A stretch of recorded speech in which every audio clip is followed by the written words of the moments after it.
right, Buckeye fans, we are finally live and through our sound glitch for tonight's senior night and homecoming against the Lindale Eagles as the Gilmer Buckeyes come into tonight 3-0, undefeated after victories over Gladewater in the opening week.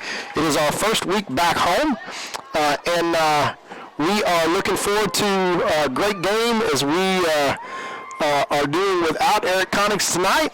And Rusty is always in here to save us. Thank you, Rusty, for being here at Gilmer ISD Chief Technology Officer. We're right to the top of the food chain, and he's got us back on and got us operating. So once again, folks, live from Jeff Traylor Stadium here tonight as the Buckeyes take on the Lindale Eagles and get ready here to take the field here in a few minutes. And so, Jeff, we some people might have seen us here a couple of minutes ago in terms of being in our setup mode, but we've got several cameras that we've got that we can show you. Field camera now that we've set up, thanks to Eric Connitz and his work this morning. We ran the cable down right at the 50-yard line, so we'll actually have kind of a bird's eye close-up view that you see there on your screen now as the Buckeye Stars there get ready to welcome the Buckeyes onto the field. And then we have an aerial view that is something you're going to see now right from our booth in the press box. And then, Jeff, you've got our commercials, of course, and then we've got also our booth camera, which no one wants to see. Nobody wants to see that. So we've got a home schedule for the next 2 weeks tonight. And then next week when the Carthage Bulldogs come to town, Jeff, and that will be an interesting evening as well. But tonight the Buckeyes are prepared for a 2-1 Lindale Eagle team that comes in here tonight. They've got victories over the Vandals, which we played 2 years in a row for the past 2 years. Very close to them in Lindale, just right up the road, in a big rivalry game that they came all the way with a victory. And they are kind of a little bit of a star-studded group. The running back, Jeff, is committed to Baylor University. He's got as many as 9 Division I offers. And he is a load. So, he's big number 22. You'll see a lot of him tonight, Jeff, and as they go, so will go number 22, and the Buckeye defense wants to get there and stop that big freight train before he gets going. Yeah, no question whatsoever. That's right, Todd.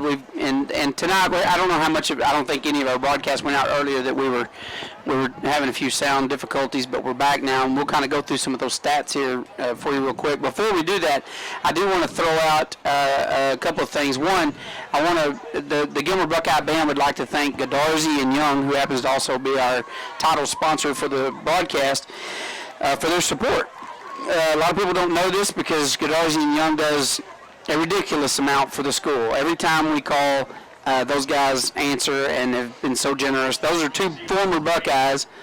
Brent and Marty played on this very field and went to this school and have created one of the best law firms in the nation, and they are giving back to their community. And so for the last few years, they've provided the means for the band to be able to feed the band students during the third quarter, and we appreciate their generosity not only to our school but also our community. And also the band boosters would like to thank each business and family that placed an ad in this year's program. When they sold ads, they were not 100% sure they were going to be able to even have a football game, and these folks took a chance, and they have a beautiful keepsake, thanks to them. So please look at each business ad and patronize them whenever possible. We always say that our sponsors that step up, not just for the broadcast, to allow you guys to be able to watch these games, but they help in ag, and they help in band, and they help in ROTC. I mean, these businesses step up. We're a small community, and it seems like we use the same ones over and over. They get hit all the time, but they always find a way to step up and support the kids, and we appreciate them. So we want to thank Godarzi and Young, especially for being our title sponsor this year, but we also thank all of our sponsors that you'll see throughout tonight as we do the broadcast. Now, earlier, Todd, we were talking some stats, and I think some of them are kind of interesting, so we're going to go back over them. The longest play from the line of scrimmage happened to be against none other than the Lindale Eagles. The Lindale Eagles. It was 99 yards, and it was against Lindale Eagles back when Jamel Kennedy threw a 99-yard touchdown pass to this north end zone down here, which I think is kind of cool. And so I want to talk to you about a couple of little stats here tonight. First of all, Gilmer is predicted to is a 22-point favorite in this game. And I think the score prediction was something like 36-14. I think that somebody underestimated the Buckeyes by about 20 points or so, probably. Yeah, of course, the Buckeyes last week, Jeff, with 73 points and a brand new school record in terms of total offense. We had guessed that, but without the guru Mark Skinner giving us the stats, we didn't have it in real time. But tell us the magic number now that is up there to you and I both were betting that we were at 800 yards, offense just by watching the game, not really knowing, and it ended up being 764 yards. The old record was 697 yards back in 2016, which is ridiculous. Ridiculous. So, and I asked him in the coaches show this week. I asked Alan Messel why he failed to get to 800, and he didn't think it was funny. He just gives me that look. He gives me like that's the dumbest question I've ever heard. But I do that. I like to throw in about 12 dumb questions during that 19-minute interview. I love the coaching show. It's awesome. Yeah, thanks. If you don't watch that, folks, we post it every week on GilmerBuckeyes.com. It's usually ready late Sunday night, so I always tell everybody Monday. Gilmer is ranked 3rd in pigskin prep in the state. Gilmer's ranked 4th in TexasFootball.com. Ranked 1st in East Texas on the red zone. Yep. Again, big record last week, and this is a cool one. Brandon Tennyson, who's a junior, has 3 games under his belt now as a starting quarterback his junior year, but he already has produced 2 top 10 single-game total yardage marks in school history. Now think about this. That's Stomp Godfrey and Jamel Kennedy, and think about all the quarterbacks we've had over the years that's put up G.J. Kinney, all these quarterbacks that have put up these school records, and all the records basically are in the last, let's say 15 years, right? Well, he has now broken 2 of those in 3 games. 3 games, yeah. So think about that over the next 2 years as you think about it. Gilmer offense is currently putting up 555.7 yards per game, and that's just outstanding. And if you think about it, tonight we get back the last missing link and probably one of the most important players on the field, number 27, Jimberson, who comes back to us arguably, if not the best defensive player we got, one of the best defensive players we got. And he's back tonight, so number 27, look for him to take out some pin-up frustration because he's ready to play ball. I'm going to tell you now. And so, again, we play these games every Friday night because you never know when you're going to play somebody. Henderson played us a lot tighter than what I anticipated them to play. So you never know that. You can't say it, but my prediction here tonight is this will be a big win for the Buckeyes. Yeah, I really think, as practice goes all week long, as this team after 3 games all on the road gets excited, senior night, finally get to come home. A couple of things about this team, Jeff, that I noticed just by, kind of being close and around. Number one, these guys really like each other. I mean, they love being around each other from the time they get up in the morning to the time they have the early morning workouts. Some of it may have been just the fact that they sat home for 4 straight months and they just didn't, they just missed each other and missed playing together. The second thing is just the leadership. I mean, just having such a young group of guys now that are, the coaching staff and the energy that they bring, and, having former Buckeyes, Olin Johnson and Daniel Dodd and Dylan Bowman and Stump Godfrey, and those guys who have been Buckeyes, having around them every day that are young and have the energy is an awesome thing. And then, of course, it's Coach Metzel's first year, so he knows all these guys. They know him. But there's something special happening down here in the field house, Jeff, and I can't describe it other than you got a whole bunch of guys that just love being around each other, love playing together. They're getting better and better each week, and they just broke the all-time offensive record, and the defense is really clicking. You get your best player back. There's some special things happening in Gilmer, and just in the nick of time, Carthage rolls in next week. That'll be, the battle of the number ones. Whoever comes out of that game will be ranked number 1 in the state in Division II. Mm-hmm. Pleasant Grove already lost to Argyle, so it's exciting to be here now and at this time, and let's push it down to the field and have our national anthem.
pray, and then we will have our national anthem.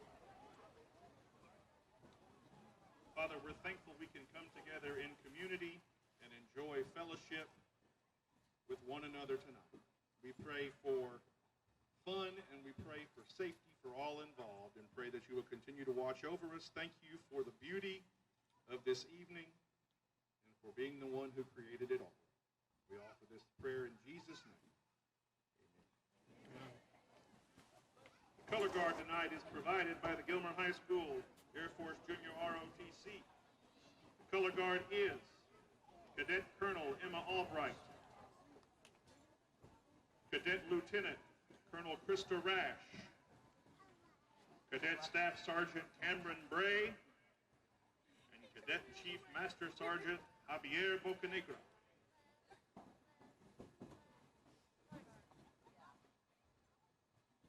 And now the seniors of the Buckeye Band with our national anthem.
And we're back to the action, folks, as we try to adjust ourselves in terms of the volume and get everything straight here before kickoff. We got multiple cameras for your enjoyment tonight. And once again, we want to thank the hard work of the Gilmer Independent School District IT Department and ETEX, who has given us this opportunity to be able to bring you Buckeye football live streaming. Yeah, we got Rusty Ivy. We got the head guy in the booth with us tonight. Isn't it awesome? He's fixing to have an experience like he's never had. He's gonna really appreciate Eric Connors.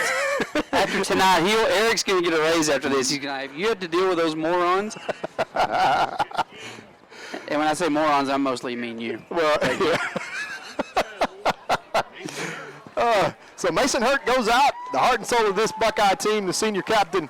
And his instructions, as I heard Coach Metzel give him in the pregame meeting, was go get the football.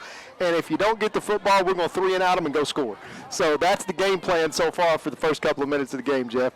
Yeah, we've been pretty lucky on the coin toss so far this year, and it looks like that they won and declined. That may be a mistake. We saw that a lot last year. So we're going to receive. They are deferring to receive the ball in the second half.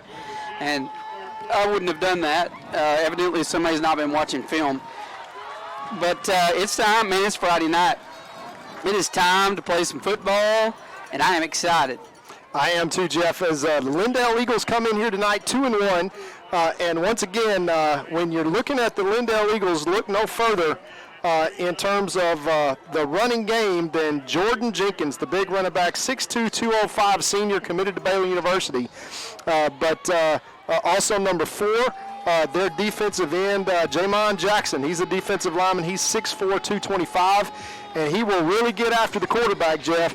But the Buckeyes are sharp. They are excited to play tonight. They had a great week of practice, and I'm just excited to see what this group of Buckeyes gets to do tonight, finally on the home field here at Jeff Traylor Stadium. I really expect them to play as better than they played all year, and that's saying something coming off the fact that they just broke an all-time school record in terms of offensive yards. If they can get in the rhythm early, look out, because this Buckeye team, defensively, they're stout. They'll put you in a hole in second and third down and long. They can flip the field on you, and with all the weapons that they have offensively, you're really going to have to be ready to score 50 points or more before you're going to beat these Buckeyes this year. It's fun to watch.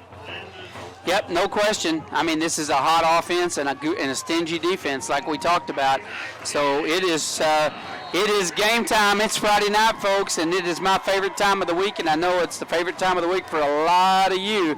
So here we go. There's the kickoff, folks, and it is official. We are ready to play. They're going to kick this ball into the end zone, and the Buckeyes, of course, will take a knee, and that'll be the end of that. They're going to start over 1st and 10 from their own 25-yard line. So here comes the guy that's in the record book, not once, but twice. Out of the first 3 games of the season, he's already in the top 10 for total offensive yards, and that's an impressive statistic, let me tell you. So here's Brandon Tennyson, and they're going to stack it out, and they're going to break out real quick. We're going to see what they're going to do right from the get-go, and look for the Buckeyes to go deep quite a bit tonight. They are really practicing on those deep routes and getting prepared for what's to come. So one back in the backfield and a man in motion. Dropping back and heavy pressure, like you said, Todd, right from the start. And what a great defensive effort there right from the get-go by the Lindale Eagles. Yeah, that's the big number 4. That's the defensive end. He's got 9 Division I offers, folks. He's 6'4", 225, and as you saw, he ran right by that block. They're going to call that a completed pass and catch, which loses 4 yards from the Buckeyes right off the bat. All right, same set. One back in the backfield. We got one man wide. Low snap, picks up the ball, going to be forced to run for it. And we got flags on the play, so that's more than likely going to be either a hold or a face mask. And we're hoping for a face mask because that'll get us 15 yards. Yeah, I think that's going to bail out the Buckeyes on 2nd and long with a bad snap. And we got a personal foul face mask against Lindale, and that's going to move it up 15 and give the Buckeyes a first down. Once again, the snap bug just kind of pops up on the Buckeyes. We thought we got that fixed last week. But that penalty. I think they will. I don't think you'll see a lot of that tonight. I think they're going to be fine there.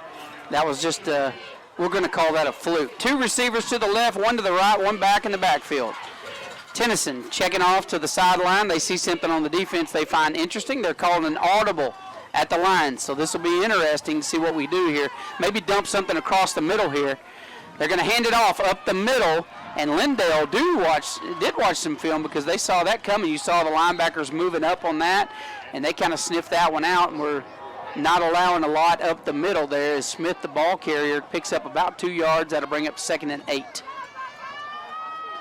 Well, every down really a passing down for the Buckeyes as they can strike from any set, and this is one of their favorites here with 11 personnel. All right. Smith goes out of the backfield to the inside receiver position. Tennyson's alone in the background. Heavy pressure. Steps up. Looking to run. Beats one man. Got a good block. Down the sideline he goes and out of bounds at the 36-yard line. Big first down. Great run there by Tennyson. Yeah, BT was looking down the field. He got pressure. He stepped up and just turned that into about a 27-yard gain. And that's the wheels of Brandon Tennyson. It's not just his arm, folks. It's those legs as he looks like he kind of makes it easy as he just motors down the field inside the 40-yard line, 1st and 10 Buckeyes. And don't look now, folks. Number 27, Jimerson, has checked into the game as an inside receiver. That is the biggest inside receiver you will ever see in sports, okay? Faking the pass there. Dropping one out to the flats to Dylan Fluellen, who breaks one would-be tackler and almost gets past the second one. He gets down to about the 26-yard line, and that is going to be enough for another first down for the Buckeyes. Yeah, and that's the pass he scored on last week, Jeff, in Atlanta. You just throw it out there to him, a little hitch route, and Dylan does the rest. Manages to pick up a first down for the Buckeyes inside the 30. All right, in the backfield by himself, man in motion, fakes the handoff, quarterback keeper.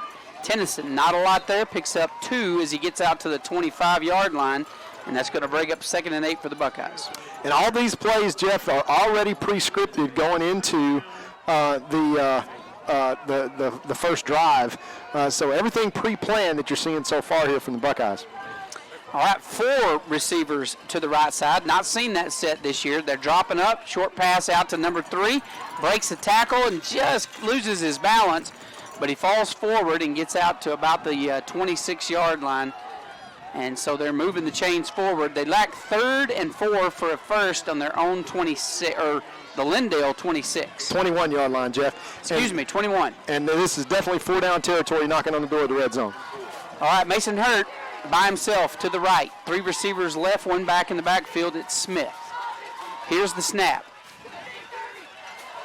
And it's a handoff to Smith around the right side, breaking tackles, gets the first down all the way down to the 10-yard line, and the offense now clicking. Yeah, Davion's got great burst, but also he's physical.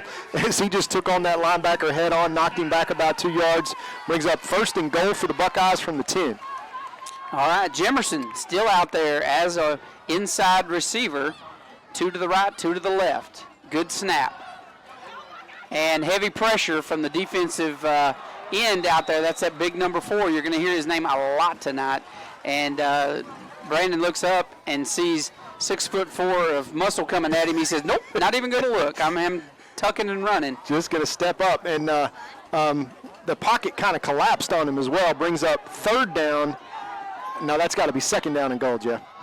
All right, they're going to lob one to the corner of the end zone, and touchdown, Buckeyes. That's Dylan Flewellen, and Jeff, you cannot throw that pass any better than what Brandon Tennyson just threw it. That is just textbook. I mean, that is a beautiful thing. Dylan got a little excited. Forgot he's on the return on the kickoff. Alan Metzel had to go grab him and say, "Get on the field." 6-0 Buckeyes. That did not take long. 3 minutes and 42 seconds on that scoring drive. That went 65 yards for the Buckeyes. Extra point left to come. 75 yards, excuse me. They're yelling fire. They're going for 2, and that's why they wanted him back in there, and guess what? He got 2. Yeah, well, that's Brandon the reason. I knew something was coming because Allen was way more excited about getting him back on the field. Don't think that wasn't planned for a long time. Dylan Flewellen got all 8 of those points. Thank you, Mr. Brandon Tennyson, for delivering strikes. That is about as good as it gets from the Buckeyes. 8-0, Buckeyes lead on the first drive. We'll be right back after these messages. 2-time Hall of Fame inductees, Brent Godarzi and Marty Young. Back-to-back #1 trucking firm in the nation. Back-to-back best attorney and best law firm in East Texas.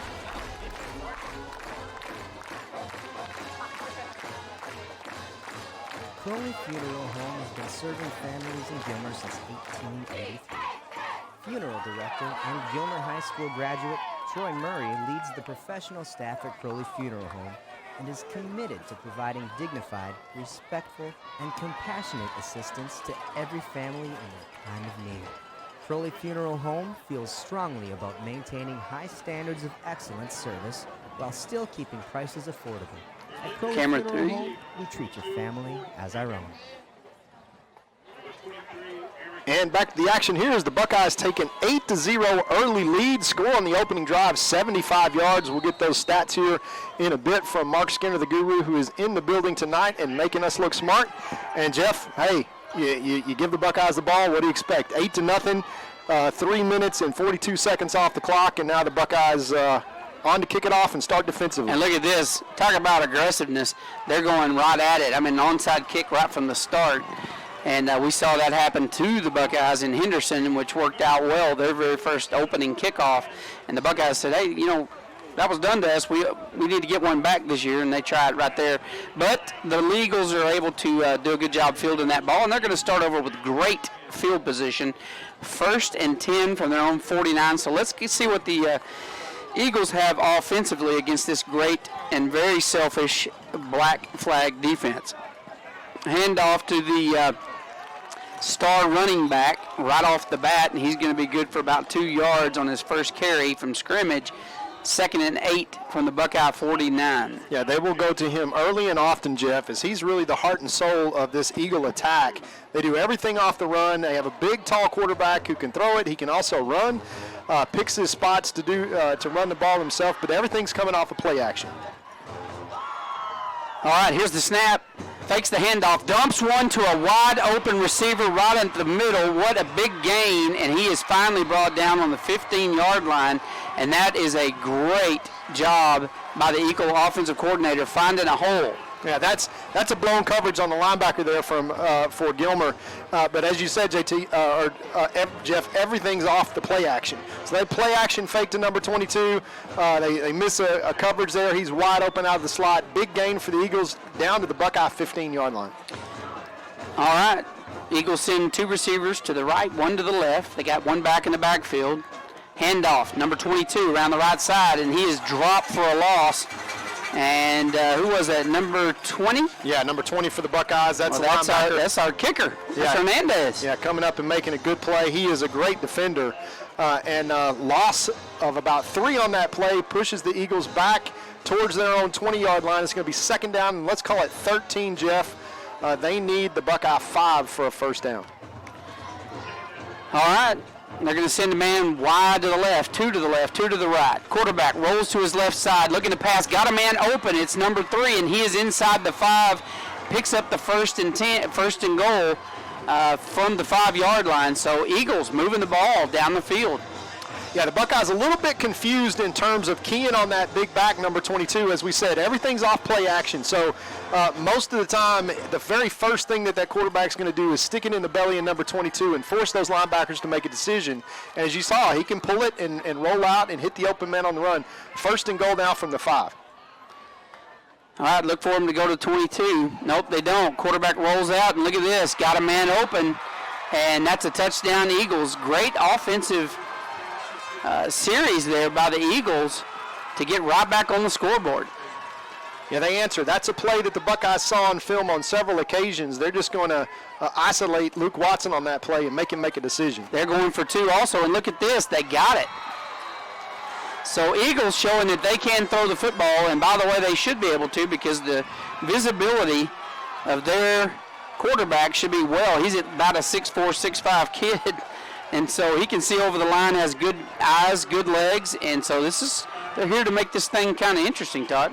Well, you saw it on film, Jeff, all week long, that everything comes through number 22. So you see the fake, you see the play action, everything's going to basically start and stop with number 22. That drive the Buckeyes kind of maybe a little bit too focused. Look for them to make some adjustments here. And, we talked about it. You're going to have to score 60 to beat the Buckeyes. A track meet is not something that the Buckeyes are uncomfortable with, but that is the first time all season, Jeff, that the Lindale Eagles have scored on the first possession. Yeah, you look for the Buckeyes black flag to make some adjustments, and but they are really running some nice tight routes tonight. You got to give them credit where it's due, and the quarterback really putting the ball on the money. Yeah, play action is so effective when you can freeze those linebackers and get them to commit up. It opens up that second layer as those guys running those drag routes. Not real deep routes, not hard throw when you're pitching at 6-7 yards, but helps when those guys are wide open. All right, here's the kickoff. And it is a big one, and that's going to go out of the back of the end zone, and that will bring that back out. Once again, deja vu, 1st and 10 from the Buckeye 25-yard line. Tennyson will set up camp. So far we've had an offensive clinic on both sides of the ball tonight. Yeah, and let's see if the Buckeyes can keep that rhythm rolling as they'll now get out of their initial kind of 10-play script and start adjusting now to what the Eagles are doing defensively, and that's mostly trying to get pressure on the quarterback.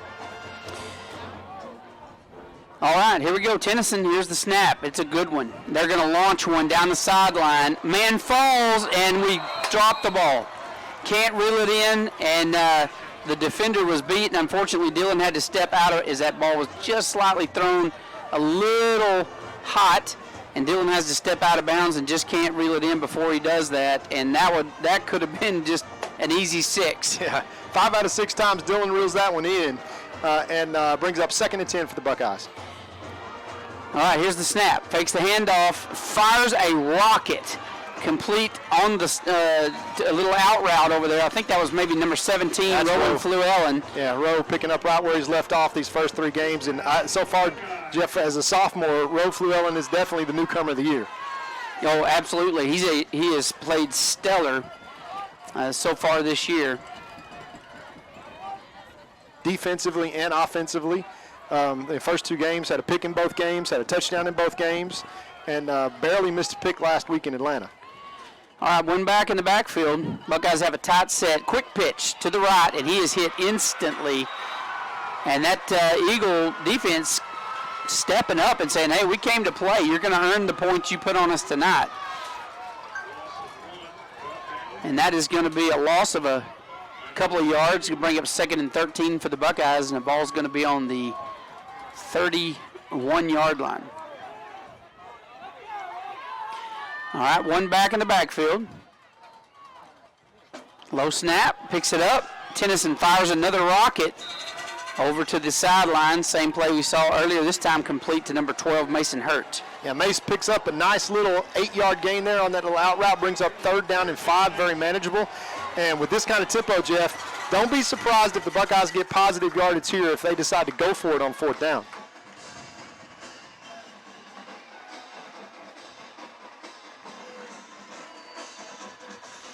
All right, here's the snap. Drops back, looking to fire one, and almost picked off. Dylan does a good job there. I don't know if there was some confusion in the route. Dylan's looking at the sideline like, hey. But luckily he stepped up and batted that one down. That could have been a pick 6. Yeah, that's Dylan was supposed to cut inside there and not sure what he was going to do. He recognized it, as you said, Jeff, luckily. Otherwise, that would have been a pick 6. As the corner had inside position, Dylan thought that it was going to go to the inside receiver. And for the first time in a while, the Buckeyes are going to have to punt 4th down and 5. All right, Guidry, number 4, the punter, back deep for the Buckeyes. They're looking at a 4th and 5. Guidry picks it up, gets off a nice one. Nice hang time, and they are going to field it. He calls for a fair catch, so they're going to start 1st and 10 from their own 30-yard line. Now it'll be up to the Buckeye defense, who really got caught on several pass plays. Most of the damage in that last drive, Jeff, was done by the Eagles through the air, but everything coming off of play action off of the big number 22, the future Baylor Bear, that is Jordan Jenkins, and you'll hear his name quite often.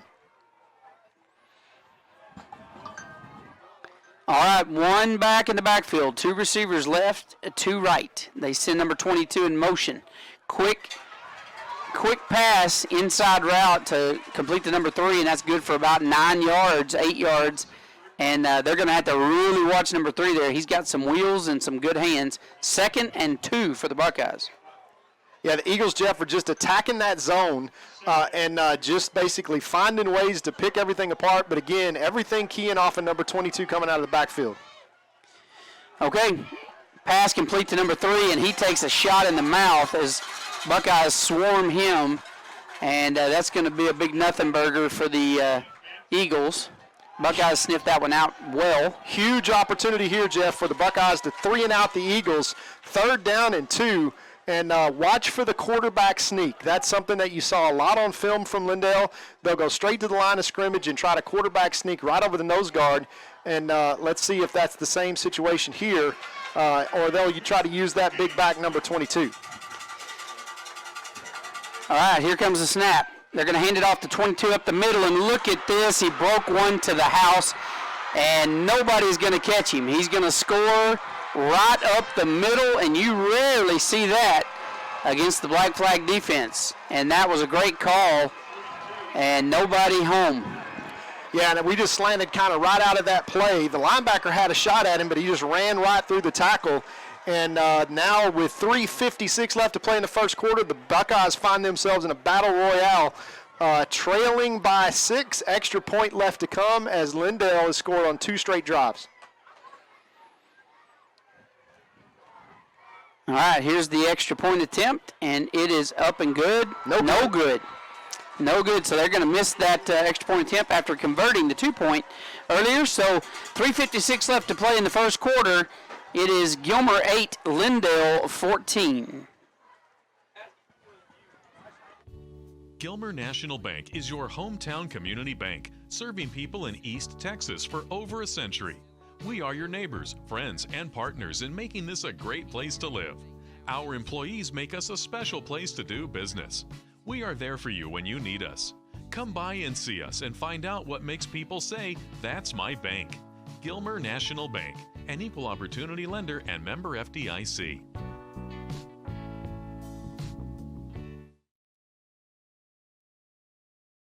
Hey, East Texas, Matt Darby here, and I serve as one of the pastors at New Beginnings Baptist Church in Gilmer and in Longview. Let me ask you a question. Are you looking for hope in your life right now? We believe that the answer is Jesus Christ, and every Sunday we fix our eyes on Him and we worship Jesus together. I want to invite you to one of our worship services at 8, 9:30, and 11 in Gilmer and in Longview. We'll see you there.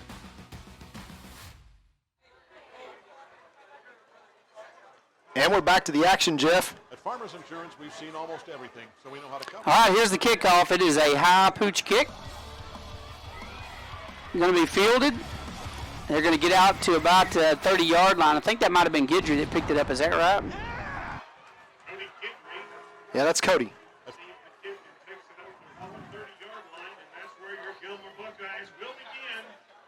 All right, 1st and 10 from the 30-yard line. And let's see if the Buckeyes can move the ball down the field. Very uncharacteristic. I think did we punt it all last week? We have one punt? One punt last week. One punt toward the end of the game. So, so far, Eagles doing a pretty good job defensively tonight. Let's see if the Buckeyes can get that figured out and move the ball down the field. Here's the snap. Handoff to the big man, Choice, up front. Lindale doing a good job of reading that and getting there quickly. So 3 yards on 1st down. The Buckeyes will take that, bring up 2nd down and 6 as they try to take advantage of the weak side of that defense, Jeff, with the big man, as you said, and big number 27, Jemerson, out front blocking. Choice the back. Got some pressure. Roman. And is that intercepted or did it hit the ground? I'm not sure what they're going to call it. They're yelling interception, and nobody's arguing with him, so he may have picked that one off. That's a pick by Lindale, and going to set him up for great field position. Yeah, just Jerron Choice was out there, and BT looked like he made eye contact with him. And as soon as he let go of the ball, Jerron turned around, and it went right to the feet of a guy in the white jersey, and he evidently got his arms under it as the official said that he makes the catch. 1st down and 10, Lindale with a 14-8 lead, 3:16 left here in the 1st quarter, and the Eagles back in business. All right, here's the snap. Handoff, number 22. He broke another one, headed to the house. Unbelievable, unprecedented. Right up the gut, untouched. And the Lindale Eagles will score once again. Yeah, on one play, Jeff. Brings the score to 20-8 as the Buckeyes turn it over. Self-inflicted wound there, and then just not able to get that cutback lane cut off as Coach Tommy Edwards there is going to have to make some adjustments there on the front line because number 22 is finding the holes. All right, extra point attempt. Kick is up, and yep, he got that one.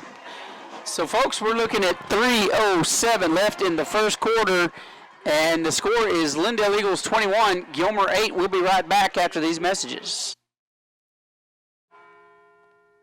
At Farmers Insurance, we've seen almost everything, so we know how to cover almost anything, even a rock and wreck.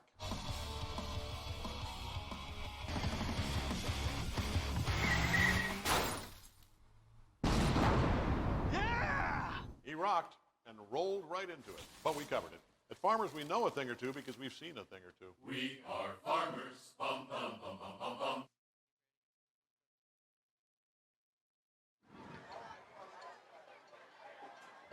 And we're back to the action here, and Jeff, the Lindale Eagles have run, of their last 5 offensive plays, they've scored 3 touchdowns.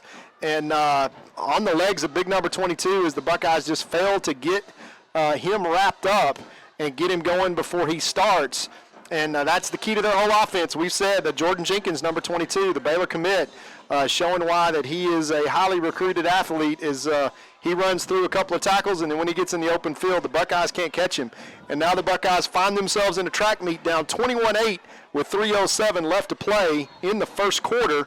Let's see if the Buckeyes can answer here. But, Jeff, this kicker's pretty good. He's been kicking it deep into the end zone and making it long field for the Buckeyes. And he's going to do it again. He's going to kick it right into the end zone, and we fumbled the ball around. They're going to try to get a return on this one, and probably should have took a knee, as they're only going to get back to about the 11-yard line. Would have been 25-yard line if we took a knee there, so probably not our best choice. But so the Buckeyes are going to set up deep in their own territory, 1st and 10 from the 11-yard line. Yeah, I think that was Kiki Johnson that thought I fumbled it, so he didn't want to kneel it. I think he was thinking, I've got to return it, because he brought it back from 7 yards in the end zone and sets the Buckeyes up in a hole. They are 89 yards away here, Jeff. 1st and 10 from their own 11-yard line. All right, Buckeyes, 90 yards to go, 89. Quarterback keeper up the middle, good tackle on number 11 there, Tennyson. He gets back, just gets a couple of yards, going to bring up 2nd and 8. Well, they're playing deep and only playing 6 men in the box, Jeff, because they feel like with that number 4 coming off the left end, that they can handle it up there with only 6 guys in the box, daring the Buckeyes to run the ball, and shoestring tackle there kept BT into a short gain. All right, one back in the backfield. Tennyson. Pitch inside. I believe that might have been a pitch to Mason. Is that right? That's Rowan Fluellen. That's Rowan, number 17. Moves the chains. Good run there. Good run by Rowan. Yeah, Rowan did a good job there, keeping his head down and cutting back across the grain. 1st and 10 now for the Buckeyes from their own 25. Kind of relieves the pressure. This is where they should have started the drive in the first place. All right, Rowan comes off the field. 2 receivers right, 1 left, 1 back in the backfield. Here's the snap. Pressure from behind. Launches one down the field, and it is caught. Number 12, Mason Hurt on the fly route. And he reels it in. We got a flag back here. We got a flag on the play, going to bring it back. I think that's going to be a hold against number 4 over there on the right-hand side. I bet that guy draws a lot of hold penalties. Yeah, well, that one bit the Buckeyes. We're going to go from 1st and 10 and a big completion brought back to 1st and 20. But, Jeff, the Buckeyes showing that they can get behind this Lindale defense, and Brandon Tennyson not afraid to throw it over their heads. But the Buckeyes, after that big first down pickup, now put themselves in another hole. 1st down, and let's call it 20 from their own 15. And that one's one that, I think BT would have found a way to gotten rid of that one anyway. But number 4 making his presence felt. 3 receivers wide to the right, 1 to the left, 1 back in the backfield from the shotgun. And BT fumbles the snap, steps into his own end zone, fights his way back to the 5-yard line. And, man, that is just unfortunate. That was a good snap. It just went through his hands. And Buckeyes are now back to the 5-yard line, basically. So it is 2nd and about 25.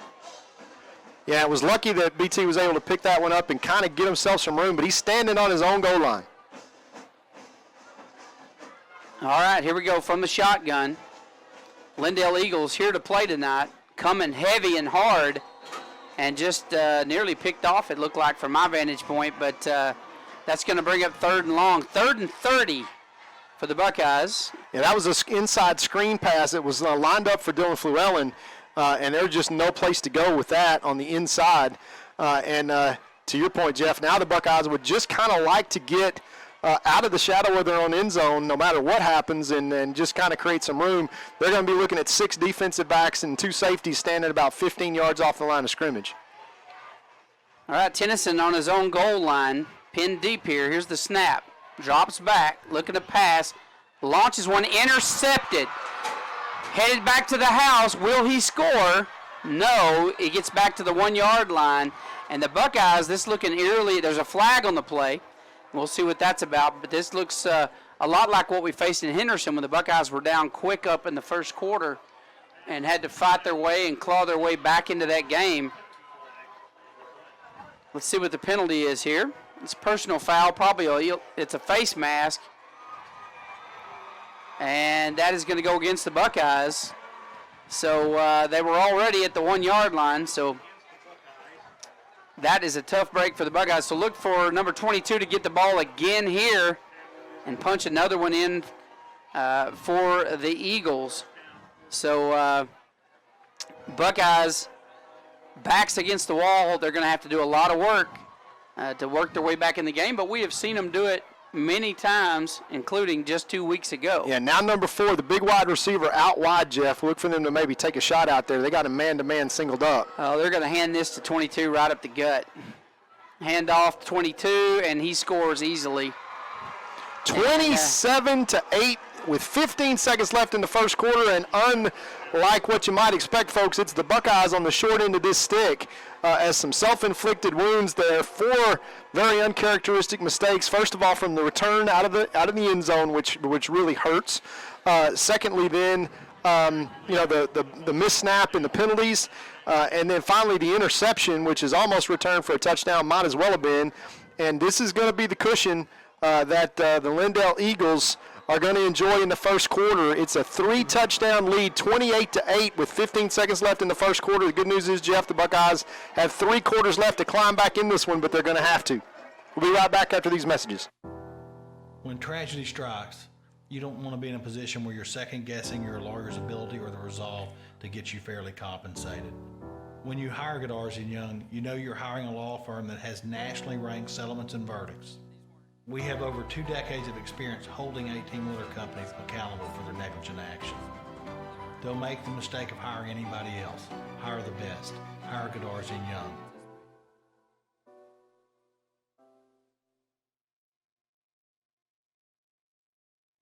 Extra, extra. Read all about tonight's game in Thursday's Gilmer Mirror, complete with pictures, coaches' comments, and a look at next week's opponent. The Gilmer Mirror has been serving the citizens of Upshur County since 1877. You know, reading the news online is fine, but there is nothing like physically picking up your hometown paper, turning the pages, and catching up on everything going on in our area. If you're not subscribing to the Gilmer Mirror, you're probably missing out. It's one of my favorite publications, and I know you'll love it too. The Gilmer Mirror, www.gilmermirror.com. And back to the action here as the Buckeyes trail with 15 seconds left in the first quarter, 28-8. And here's the kickoff. All right, he puts another foot in it, and it's going to go inside the end zone, and they are going to return it out to the right side. Found a hole up the field. Good choice. Can he get past the defenders? No, he can't, but he does get down deep into enemy territory as he gets down to the 40-yard line. Who was that on the return? That's Jaden Griffin. The speedster, number 2, Jaden Griffin on the return. 61-yard return, 4 seconds left in the first quarter, and if you haven't seen enough offense yet, Jeff, already at 28-8 from Lindale, the Buckeyes who drove first blood 8-0, what seems like just about 8.5 minutes ago. It's been all Eagles since then. All right, let's see if the Buckeyes can get some momentum here. They need it. They're going to fake the handoff to Choice, draw back, and throw across midfield. Hurt wants a flag. He's not going to get one. Yeah, number 2 was absolutely wearing Mason Hurt as he crossed over there. And that's going to be the end of the quarter, Jeff. And so we're going to turn it around as that end zone down there for Lindale. 28 points in the first quarter. That's something that you would not expect to see, but the Buckeyes going to have to. Something we didn't anticipate for sure. Yeah, Buckeyes going to have to find a way to crawl back in this one, and they got to start on the offensive side. Great field position after that great return from Jaden Griffin. Let's see what the Buckeyes have when we come back from these messages.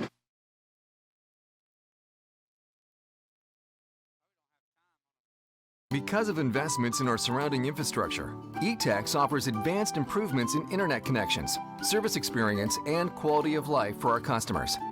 The driving force for eTex has been to create a state-of-the-art company using both the latest technology and local expert technicians, people you know. And best of all, a certified support team that delivers quality support within hours, not days. eTex, local support from the team you trust. And back to Jeff Traylor Stadium. Jeff, after one quarter, didn't really expect to see this, but 28-8. If you'd have told me it would be a 28 first quarter points, I would have highly expected that would have been the Buckeyes to be on that side of it, Jeff. But to start the second quarter here, the Buckeyes got great field position, 2nd and 10 from the Lindale 39, and they're just going to have to find a way to turn it up on offense and really turn it up on defense and tackle number 22. Well, headed south worked good for Lindale. Let's see what it does for the Buckeyes. 2 receivers right, 2 left, man in the slot, Tennyson alone in the backfield. Choice in motion, they're going to blow that dead. And was that a timeout? Yeah, I think Lindale took a timeout. Yeah, Lindale took a timeout. They didn't see something. They saw something they didn't care for, so they're going to take a timeout and talk it over. Not sure what they want to do, but as they do that, we're going to take a timeout, recognize a couple of sponsors, pay some bills. We'll be right back. Growing up as a child in East Texas, I was always taught that I had to outwork my opponent. That same principle has carried over into our law firm. And for over 20 years, we've outworked each and every insurance company, lawyer, or corporation we've gone against. If you look at our results, they prove it. Put us to work for you, and we promise to never stray from the same East Texas work ethic that you were raised on.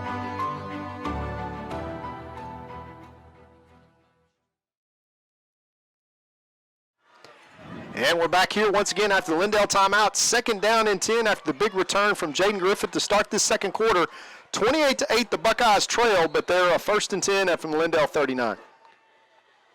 All right, 2 receivers left, 2 right. They're going to run the same play. Choice goes out for a pass, launches one, looks overthrown, and flag on the play. Finally drew the flag that he wanted earlier, Mason Hurt. They're going to call interference, and that is a big one. Yeah, it's a great throw by Brandon Tennyson and a better route by number 12. That's Mason Hurt, and that's going to be a pass interference that's going to move us down the field 15 yards and move the Buckeyes closer to that goal line.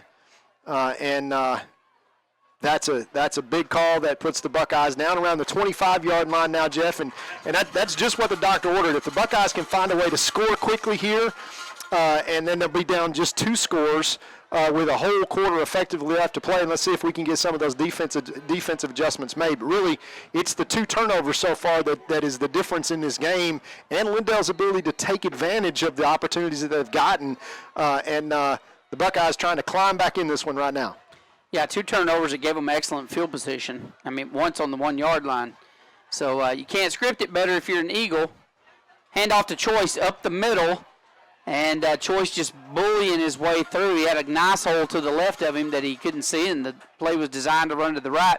He still picks up some good yards there, dragging a few people forward. That was 5 on that carry. 2nd and 5 for the Buckeyes. Choice still the back. Hand off again to Choice. Bounces outside to the right. He's going to pick up the 1st down, I think. Nope. Did he get there? He got there. Yeah, he got there. That's going to move it inside the 15-yard line as the Buckeyes riding big number 24. 2 plays in a row, moves the chains now, knocking on the door of the red zone. All right, Buckeyes send 2 receivers wide to the left, 1 to the right. Choice is still in the backfield. Hand off to Choice up the middle, bounces out to the left side. Great job by Choice. Flag on the play, probably going to be a hold against the Buckeyes. And they're calling for a touchdown, but there is some laundry. Yeah, we'll see the flag on the field as Juron does a great job bouncing that one, keeping it outside, but I think it's the... That may be a defensive penalty because the same guy that threw the flag, I believe... What is it? Choice the ball carrier. Penalty is against Holding. Yeah, that's going to be a hold. Luckily, it's a spot foul, Jeff, so it's only going to be from the 4-yard line. So that's going to turn 1st and 10 into... about 1st and 8, which is something you don't see very often. But it just shows you that Choice was going to score on that play. So we'll take 1st and 8 from the 14. And the Buckeyes, with 11:08 left here to play in the first quarter, trailing 28-8, looking to cut into that lead and climb back in this game. Tennyson in the backfield by himself. Handoff around the right side. They're doing a good job of scraping. And we got another flag on the play as Smith makes his way around the right side. More than likely going to be another hold. Yeah, and this one's going to hurt, Jeff. Unlike 1st and 8, that one's down at about the 15-yard line, and that's going to turn it into 1st down and about 18 as the Buckeyes going backwards now. Just kind of mistakes and self-inflicted wounds as the Buckeyes have got to find a way to score on this possession and crawl back into the game. But after what was an apparent touchdown 2 plays ago from Juron Choice, 2 straight back-to-back holding penalties, back the Buckeyes up out of the red zone now. Let's see where they spot this. Yeah, let's see where the spot ends up being. That's going to be about the 25-yard line. Yeah, so you're looking at this is going to be 1st and 20 now. 1st and 20, a little more. And so Buckeyes, good news is it's still 1st down. Yeah, and in great field position. Yeah, still in good field position, still 1st down, so plenty of opportunities. They're going to fake the handoff to Choice, fire a bullet over the middle, and it's caught at the 3. That's a great catch by your favorite sophomore. What a catch by Rowan Florell. Did you see him go up for that one? Yeah, it was a great. BT put it in the only place that Rowe could go get it, and Rowe went and got it. Now 1st and goal, Buckeyes at the 2. I still can't believe this kid's 15 years old. What a football player. All right, Smith in the backfield. They're going to hand it off to Smith, and he's going to try to find his way to the end zone, which he does. And the Buckeyes battling their way back into this game with 10:25 left to play the second quarter. Still a lot of football, and I guarantee you, if I know anything about Buckeyes, they'll figure out what to do defensively, and the offense will just turn on the gas, and they are not out of this game by a long shot. Oh, no, there's a lot of football left to play here, Jeff, tonight. And remember, the Lindale Eagles, the most they've scored all year is 33 points last week against the Van Vandals, which are not the Gilmer Buckeyes. But so far, the Buckeyes have really helped Lindale with 2 turnovers, 1 deep in the end zone. That one's going to be an offsides unabated. Yeah, that's just a lot of flags tonight, a lot of laundry. They're just going to back them up. They're going to have to do it again. Now, remember, Lindale, a bigger school than Gilmer, higher enrollment. They are Division I. They are Division I 4A, and they got 2 big weapons. Number 22, that's Jordan Jenkins, the Baylor-bound, Baylor-committed running back, who obviously, I bet he's got 100 yards in the first half, Jeff, and most of those just come on 2 carries. The Buckeyes kind of have bottled him up otherwise, but he broke those 2 long ones. As we see Hernandez trying to convert a long extra point here, and he does. He does. No problem. No good. No good. My goodness, we've wide to the right. Wide to the right, folks. We've got a battle here in G-Town. It's 10:25 left to play in the first half, and the score is 28 Lindale, 14 Gilmer. We'll be right back after these messages.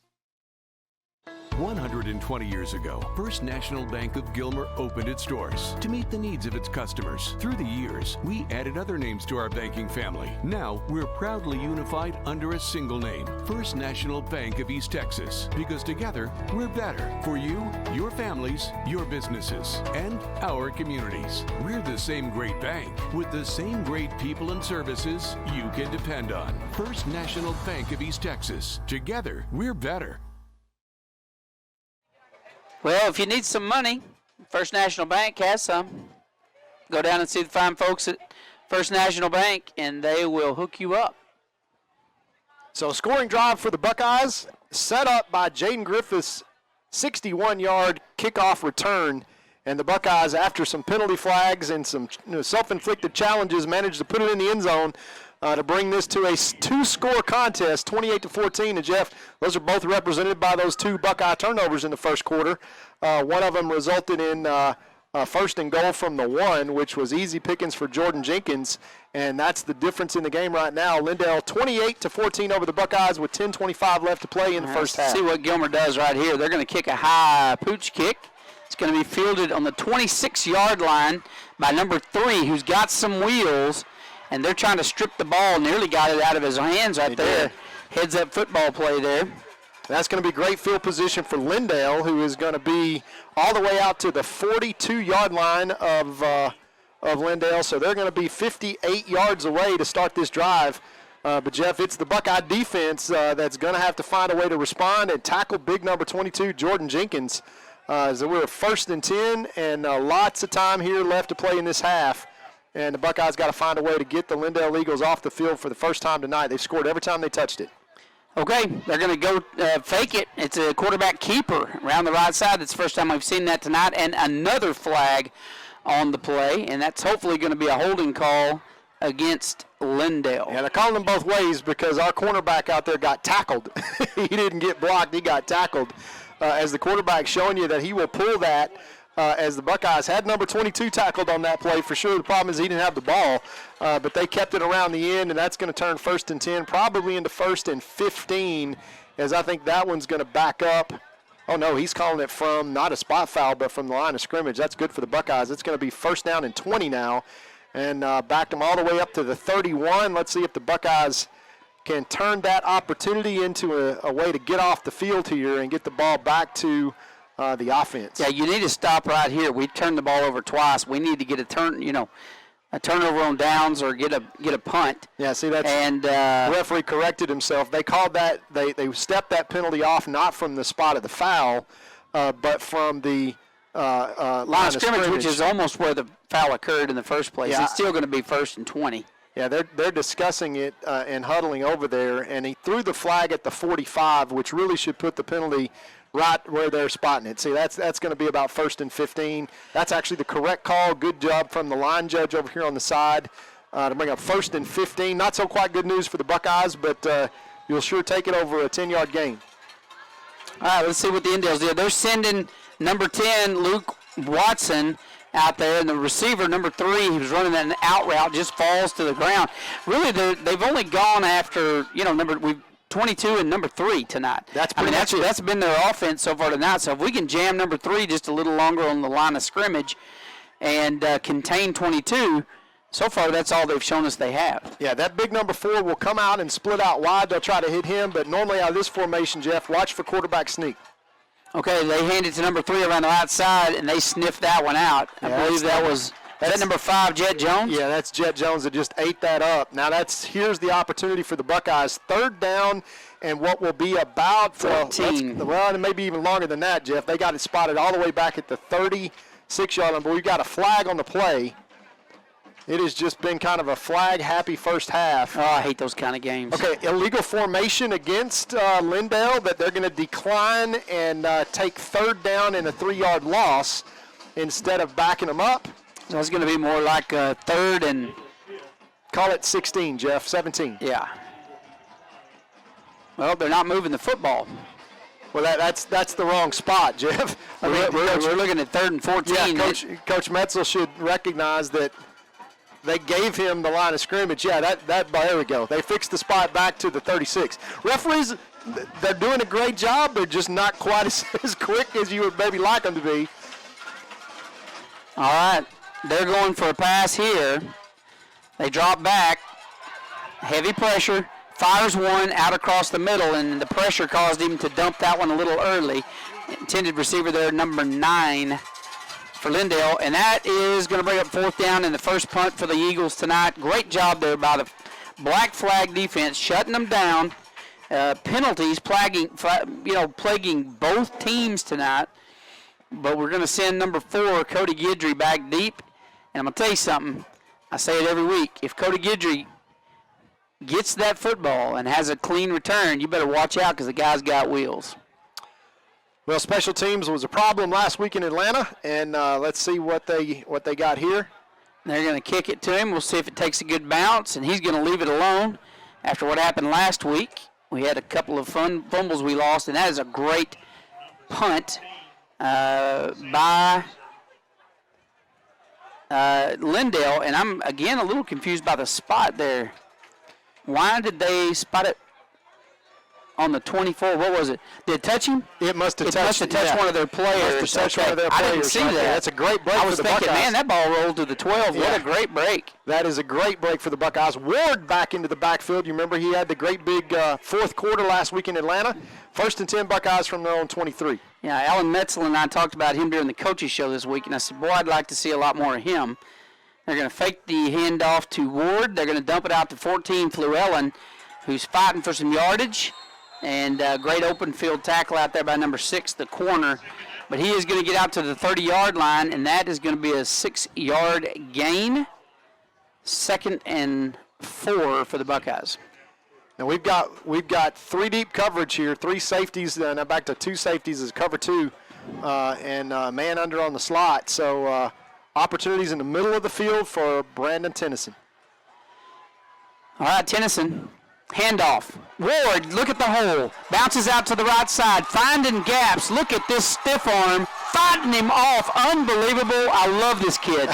I absolutely love this kid. Alan was saying, man, this guy's strong. He is really strong. So I'm hoping to see a lot more of him in the backfield. He's a senior this year. And, man, does he run. He's fun to watch. Yeah, he runs angry. Yes, he does. Angry. Did you see him just literally, he pulled a Mike Tyson out there, throws the guy off of him. A stiff arm's not good enough. And that very exciting runner there, great run there by Ward for the Buckeyes. Tennyson drops back, runs forward, decides to keep it, throws a stiff arm of his own down the right sideline and out of bounds, and the Buckeyes moving the football. Yeah, and you just cannot give BT that much room because he'll just scoot for 13, move the chains, take the first down, and just kind of move on 11 yards. And we got another flag holding against the Buckeyes once again, as here we go with the flags, and that's going to take this back from, so instead of Jeff 1st and 10 from the Lindale 32, this is going to be 1st and 20 from the Buckeye 45. So yeah, that'll let the wind out of your sails. Yeah, that's a sure. 20-yard field flip right there. But the good news is that it's still first down for the Buckeyes, as the holding penalties are getting called, but hey, they're getting called both ways. 9:11 left to play in the first half. Still lots of football. Buckeyes down by 14. Here's the snap. Tennyson, plenty of time, drops back, steps up, wants to run. Cuts inside, not a lot there. Going to pick up about 4. Yeah, nice. BT recognized that the safety was rolling over on the right-hand side to basically cover Dylan Fluellen. Look, check back to his left, and you see all those safeties back there, Jeff. They're literally kind of trying to dare BT to do exactly that, try to run and keep him bottled up. But he picks up 5, brings up second down, and about 15 now. The Buckeyes need down to the Lindale 35-yard line for a first down. All right, one back in the backfield. Ward, they send him in motion. Heavy pressure, sets up a screen, and look at this. Well read by the defense. Great job by number 20 coming up and making a play, as there's just nothing there. As aggressive as those safeties are, he came all the way from the safety position. Don't think that Coach Metzel doesn't recognize that. And you got 14 down. You fake that screen, and 14 runs right by you if you've got a safety that's coming up that aggressively. Okay, Guidry coming in at quarterback.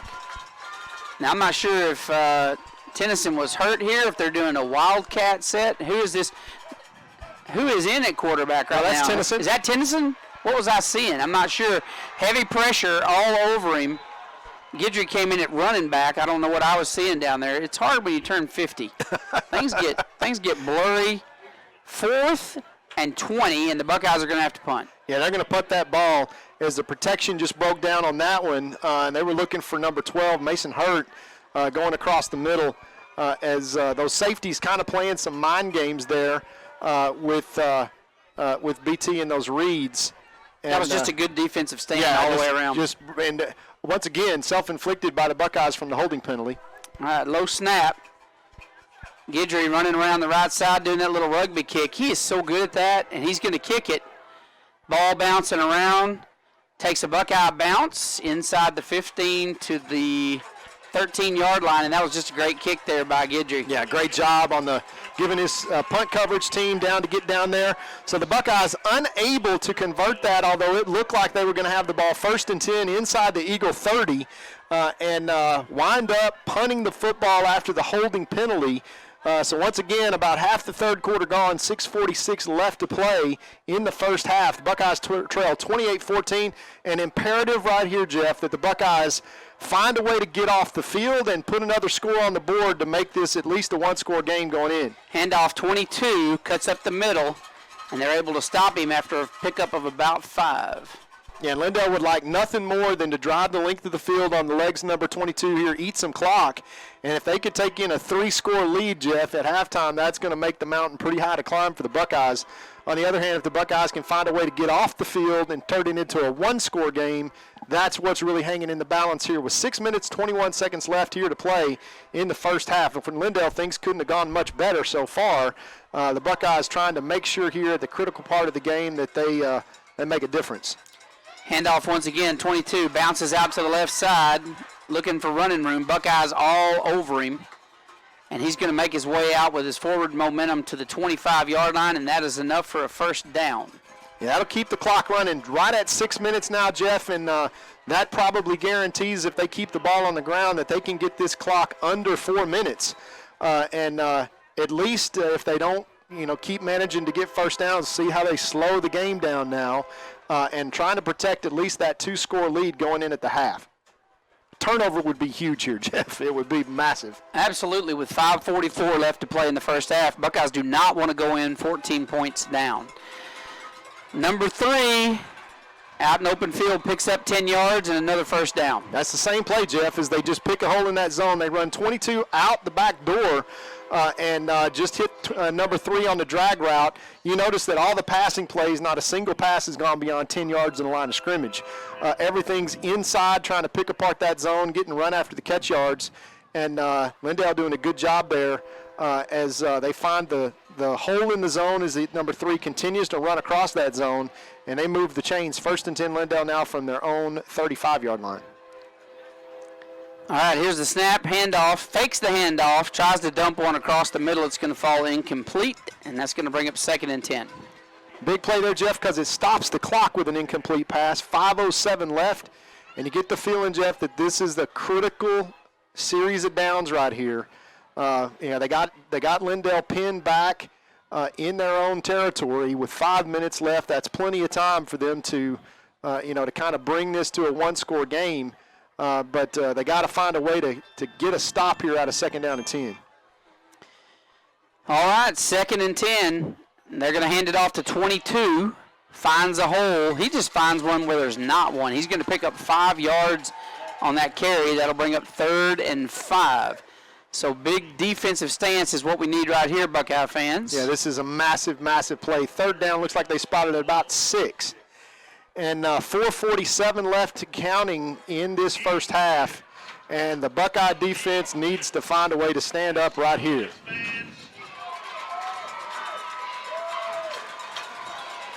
Look for number 3 here in the passing play, Jeff, as everything decoys out of number 22. Yeah, 3rd. This is number 3 across the middle, short route.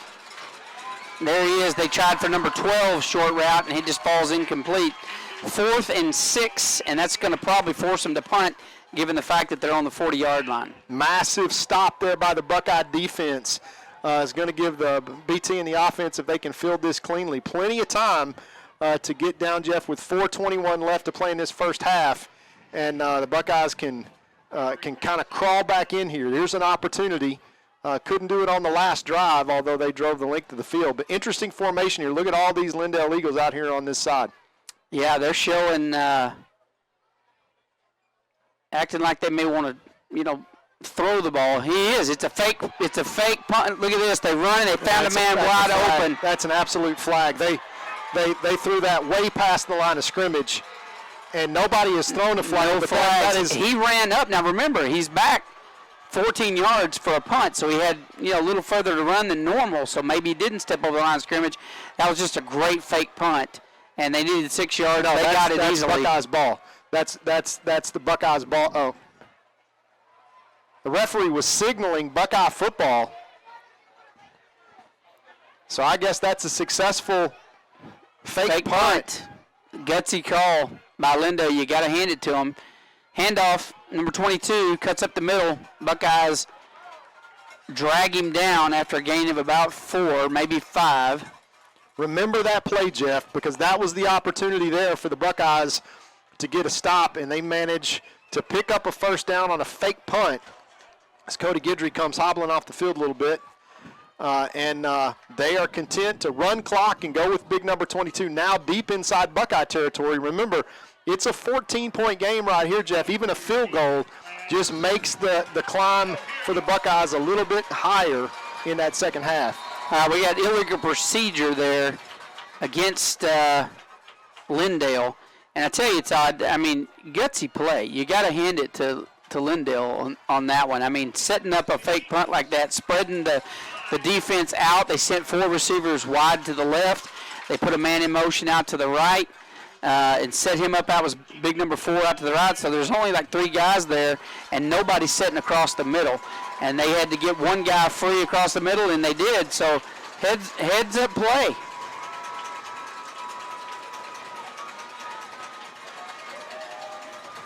They look to the sideline. Clock is going to run. 17 seconds left on the play clock, so plenty of time for the Eagles to get this off. But on 2nd and long, with 3 minutes now left to play, look for them to hand this one off. Okay, handoff 22, bounces to the right side. And he's always good for a couple extra yards even after, contact. So he gets down, great field position, and that's going to set up 3rd and about 2. Yeah, huge play there as number 22 gets downhill, and it's such a difference maker when he gets 4 or 5 yards going before anybody touches him. That's the key to stopping number 22 is getting him stopped before he gets started. 3rd down and 2, huge play here in this football game. 3rd and 2 for Lindale. Here's the snap. Handoff. 22 is going to pick up the first down, and luckily he only had one man to beat, and it was Smith, and he does a good job of stepping up, but not until after the first down. 1st and 10 from the 19-yard line with 2:24 left to play in the first half. And I'll tell you, if you're Lindale Eagle coach, you're pretty happy with what's going on right now. They are scripting this very well.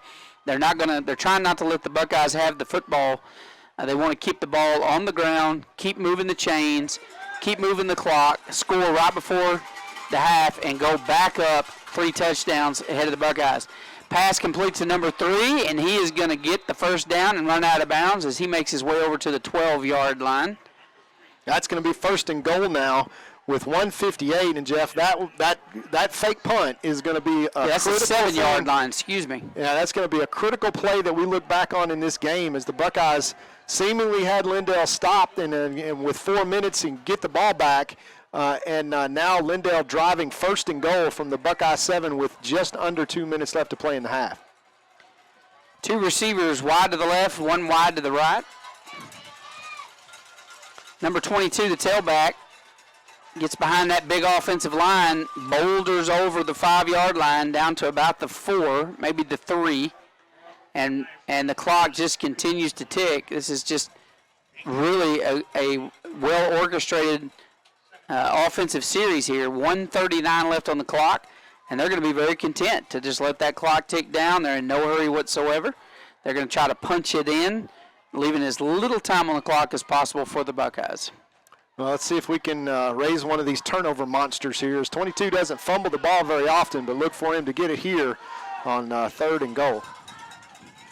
Handoff 22, right side, touchdown, Eagles. Yeah, that is a killer for the Buckeyes who had them stopped on 4th down, and now this goes back to a 3-score game, and now it becomes critical, Jeff, that the Buckeyes have 3 timeouts remaining here in this half and can mount a scoring drive to get it back to a 2-score game if possible with the extra point left to come. 34-14, the Buckeyes in a deep hole here late in the first half. All right, here's the kick. It is up. Looks like it will be good. And, folks, 1:14 left to play in the first half, and we have a score of Lindale 34, Gilmer 14. Hang on in there as the Buckeyes come back and battle back into this game. We'll be right back after these messages. Winningham Chevrolet is proud to support the Gilmer Buckeyes. Don't miss out on the 15% savings on the 2020 Blazer, Equinox, and Trax. And remember, our service department is now open Saturday 8 to 12. Stop by and see Jay, Roger, and Lindsay at Winningham Chevrolet. 2-time Hall of Fame inductees, Brent Good.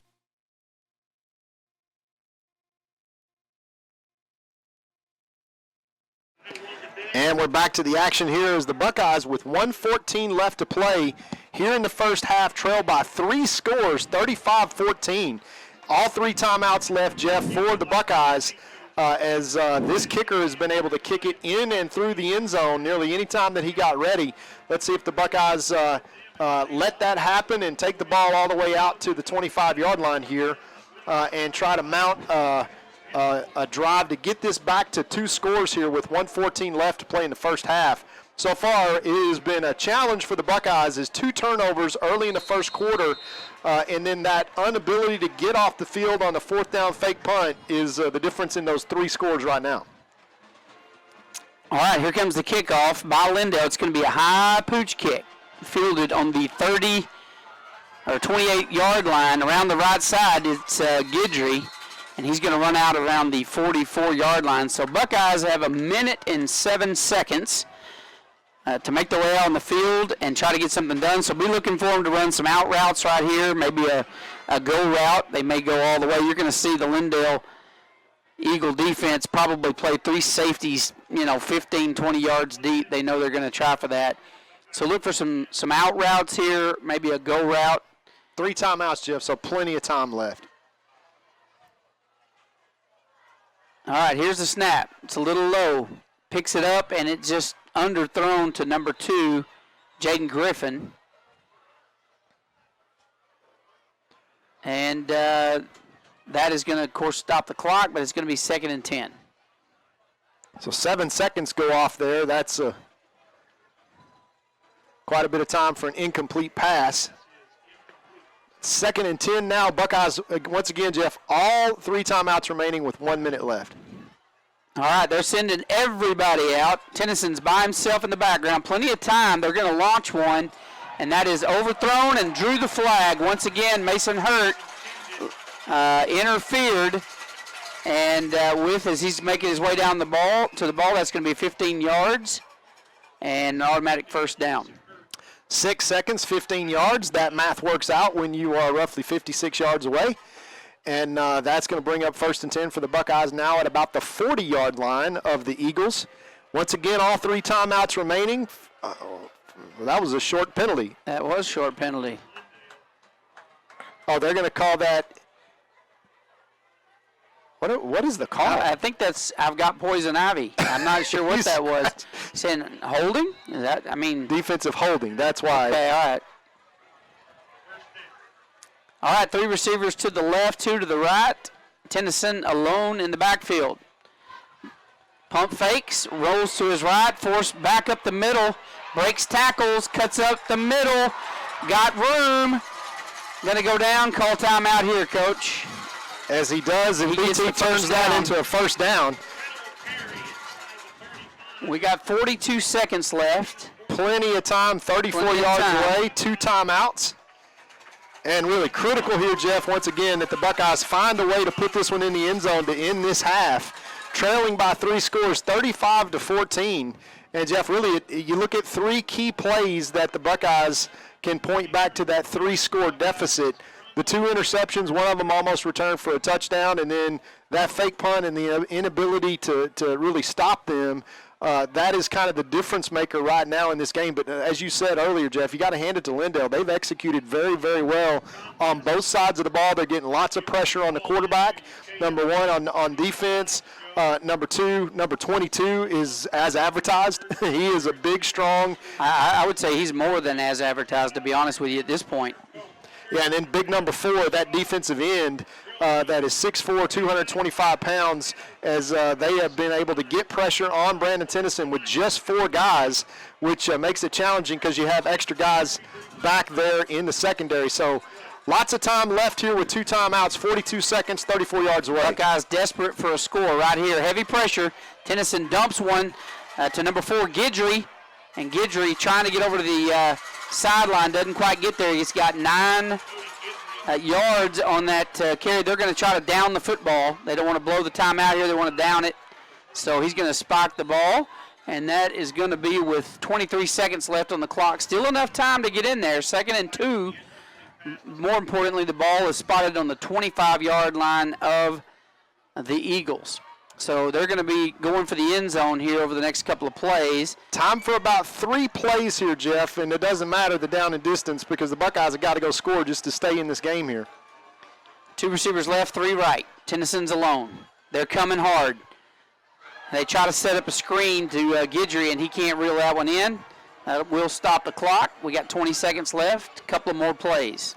Yeah. 4th and 2, though, that's the problem. Well, you got to pick up the first down here. We only got 20 seconds left. But, again, the imperative thing is that you find a way to get this in the end zone. Right now you got to pick up the first down. You still got 2 timeouts left. You're going to save 1 for a field goal if you absolutely need it. But the idea here is to get in the end zone. Yeah, what do you do here, though? Do you run the football? Do you try to get the 2 yards? Well, look at the cushion that Mason Hurt has out there. There's your first down right there. All right, they're going to throw it. They're rolling out, fires one, and he is hit hard and drops the football. They're going to call that incomplete pass. Just a shot to number 17, Rowan Fluellen, knocks the ball loose. And that's what we're talking about right there. So you turn over on downs with 13 seconds left.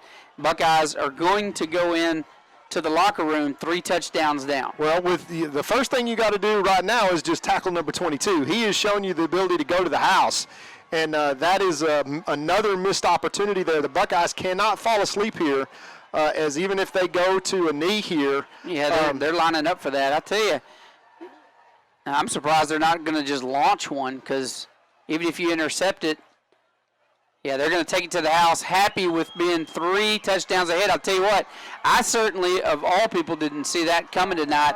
I did not give Lindale nearly enough credit defensively or offensively. They've got 2 weapons they have used very effectively tonight. And, hey, you can't take anything away from the quarterback tonight. He has been deadly accurate on the Lindale side of the ball. I mean, hitting his receivers. Number 22, just like we thought, was going to be a handful. And big number 4, the defensive end we're talking about, just doing a great job. So we're going to cut away to some commercials, folks. We will be, actually, we're not going to cut away. We're going to watch the band because Lindale's band's not here? band, are they not? I guess they're not. So we're going to stay right here where we are so we can go in on the band, and please enjoy the music, and we'll be right back after halftime.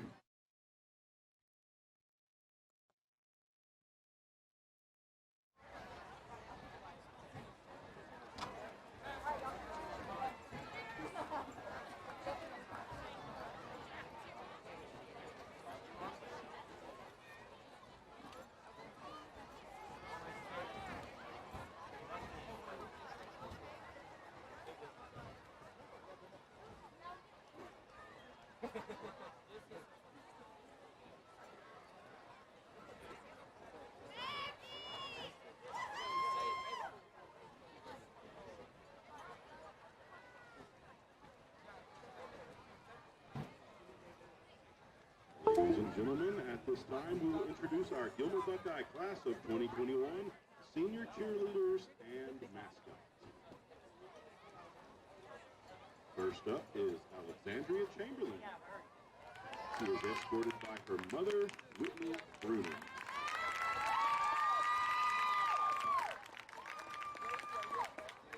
And our captain and 2020 homecoming queen, Reese Kucher. She is escorted by her mother, Michelle Kucher, and her father and stepmother, Greg and Laura Kucher.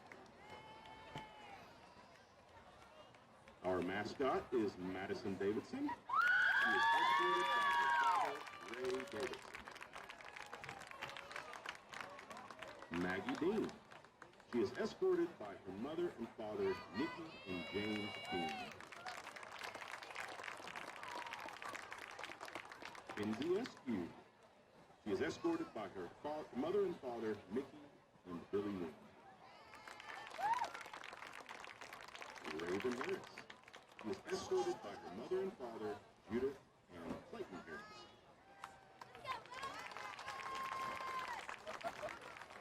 Lily Morton.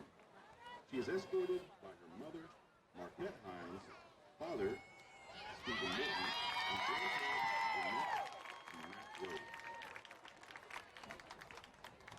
And finally, Jenna Trey. She is escorted by her mother and father, Melissa and Henry Trey. Let's have one more round of applause for these senior cheerleaders. Ladies, you are loved more than you know.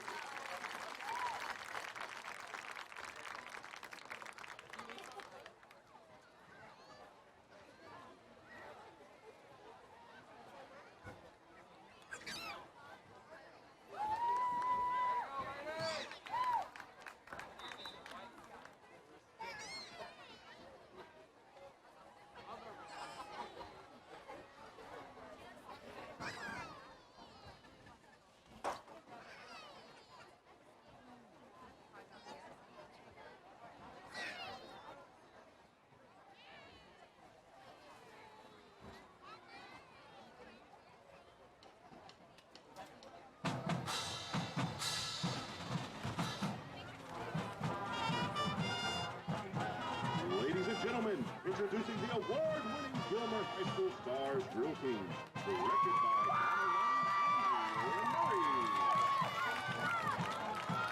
Officers from left to right are Emma Warden Jr., Lady Drake Jr., Sarah Warden Jr., Tiffany Wilson Jr., and Skylar Hook Sr.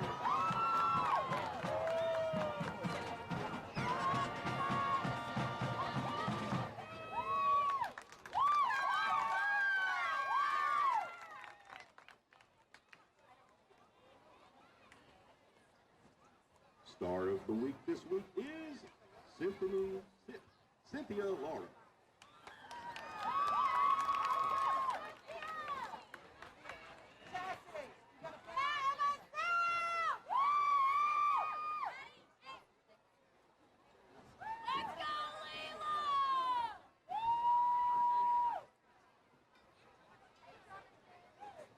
The Stars perform a colorful fan routine to raise your glass.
Now, Buckeye fans, on your feet as the Stars kick to the Buckeye fight song.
Ladies and gentlemen, at this time, we will introduce the star seniors and their families.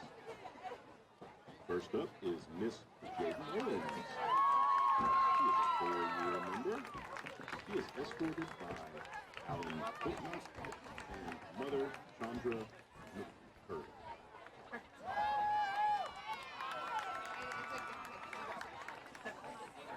Next is Miss Jared Granville. She is a 3-year member. She is escorted by Mara Alicia Granville, brother Jamarian Granville, and sister Kieran. Sheridan is voted as Homecoming Star Sweetheart, and her parents will present her arm bouquet for this award.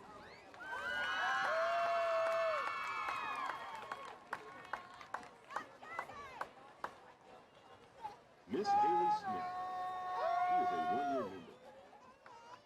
Escorted by her mother, Mandy Thomas, and sister, Miss Fraser Thomas.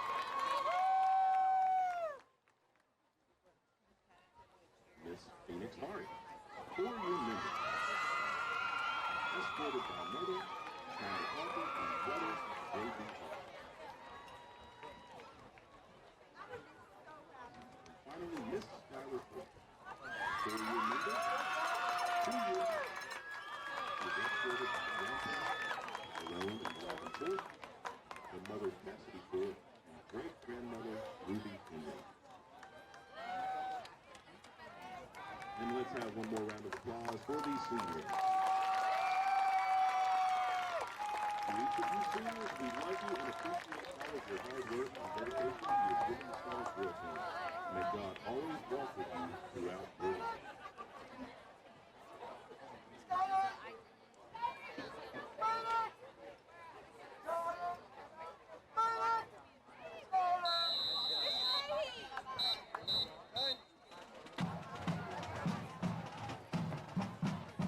Ladies and gentlemen, Gilmer School District is proud to present one of the most decorated military marching bands in Texas, the pride of Upshur County, the UIL Sweepstakes Award-winning Gilmer Buckeyes Band.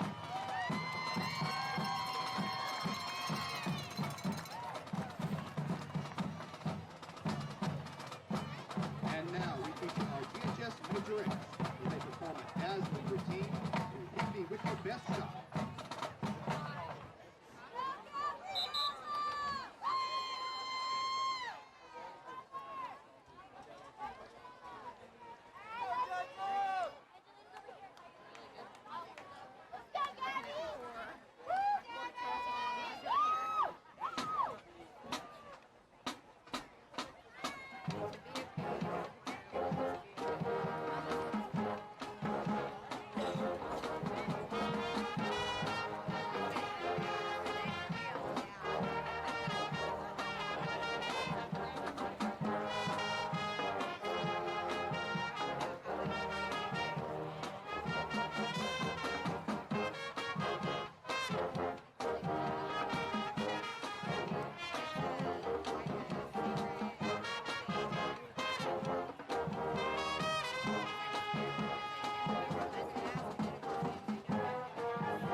Buckeye band marches in the traditional American military style under the field command of Drum Major Jalen Wilkerson and feature a twirl of Hannah Thread. March by Dale King, Queen City March by Boom.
this time, we would like to recognize our Gilmer Band seniors. These students have been perfect in all UIL band competitions since the 7th grade, have earned numerous individual region, area, and state awards, and have earned first division ratings at UIL, NAMBY, and Jamboree marching contests. Our first senior is Cameron Fay. Cameron plays the tuba. He is escorted by Eric Gray.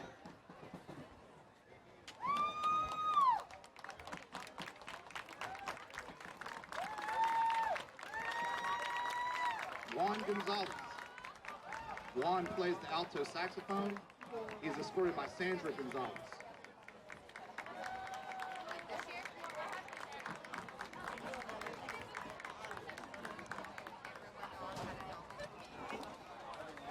Melanie Hernandez.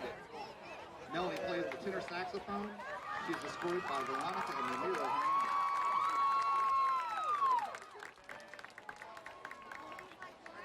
Angel Jennings. Angel plays the clarinet. She is escorted by Ashley Rogers and Hermione Rogers.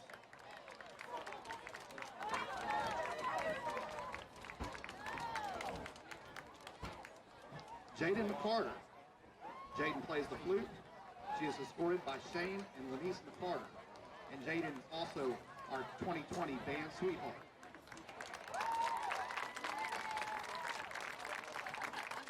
Timothy Pierce. Timothy plays percussion. He's escorted by George and Michelle Pierce.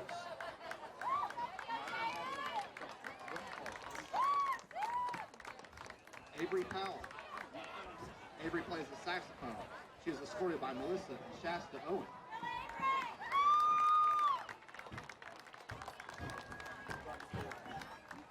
Brianne Fuller. Brianne plays the flute. She is escorted by April Young and James Cole.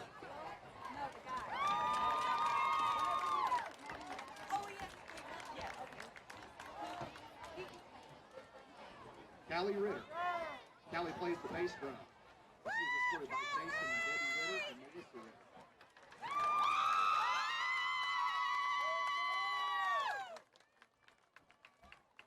Scott Solis. Scott plays the tuba. And he is escorted by Ignacio and Karen Solis.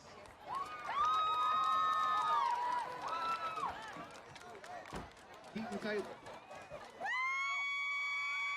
Keaton plays the trumpet. He is escorted by Stephanie Stanley, Christopher Stanley, and Rita Seaton.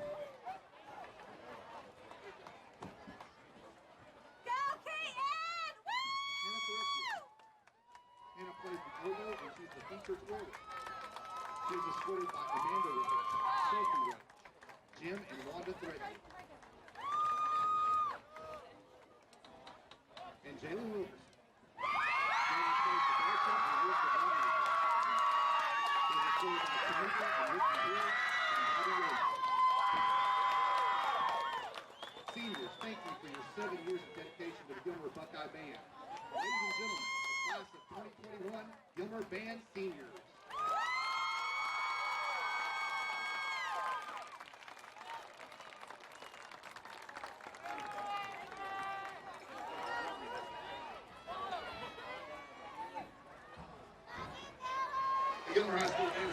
And back to the action here in Jeff Traylor Stadium, where the Gilmer Buckeyes trail uncharacteristically at home tonight, 35-14 at the half.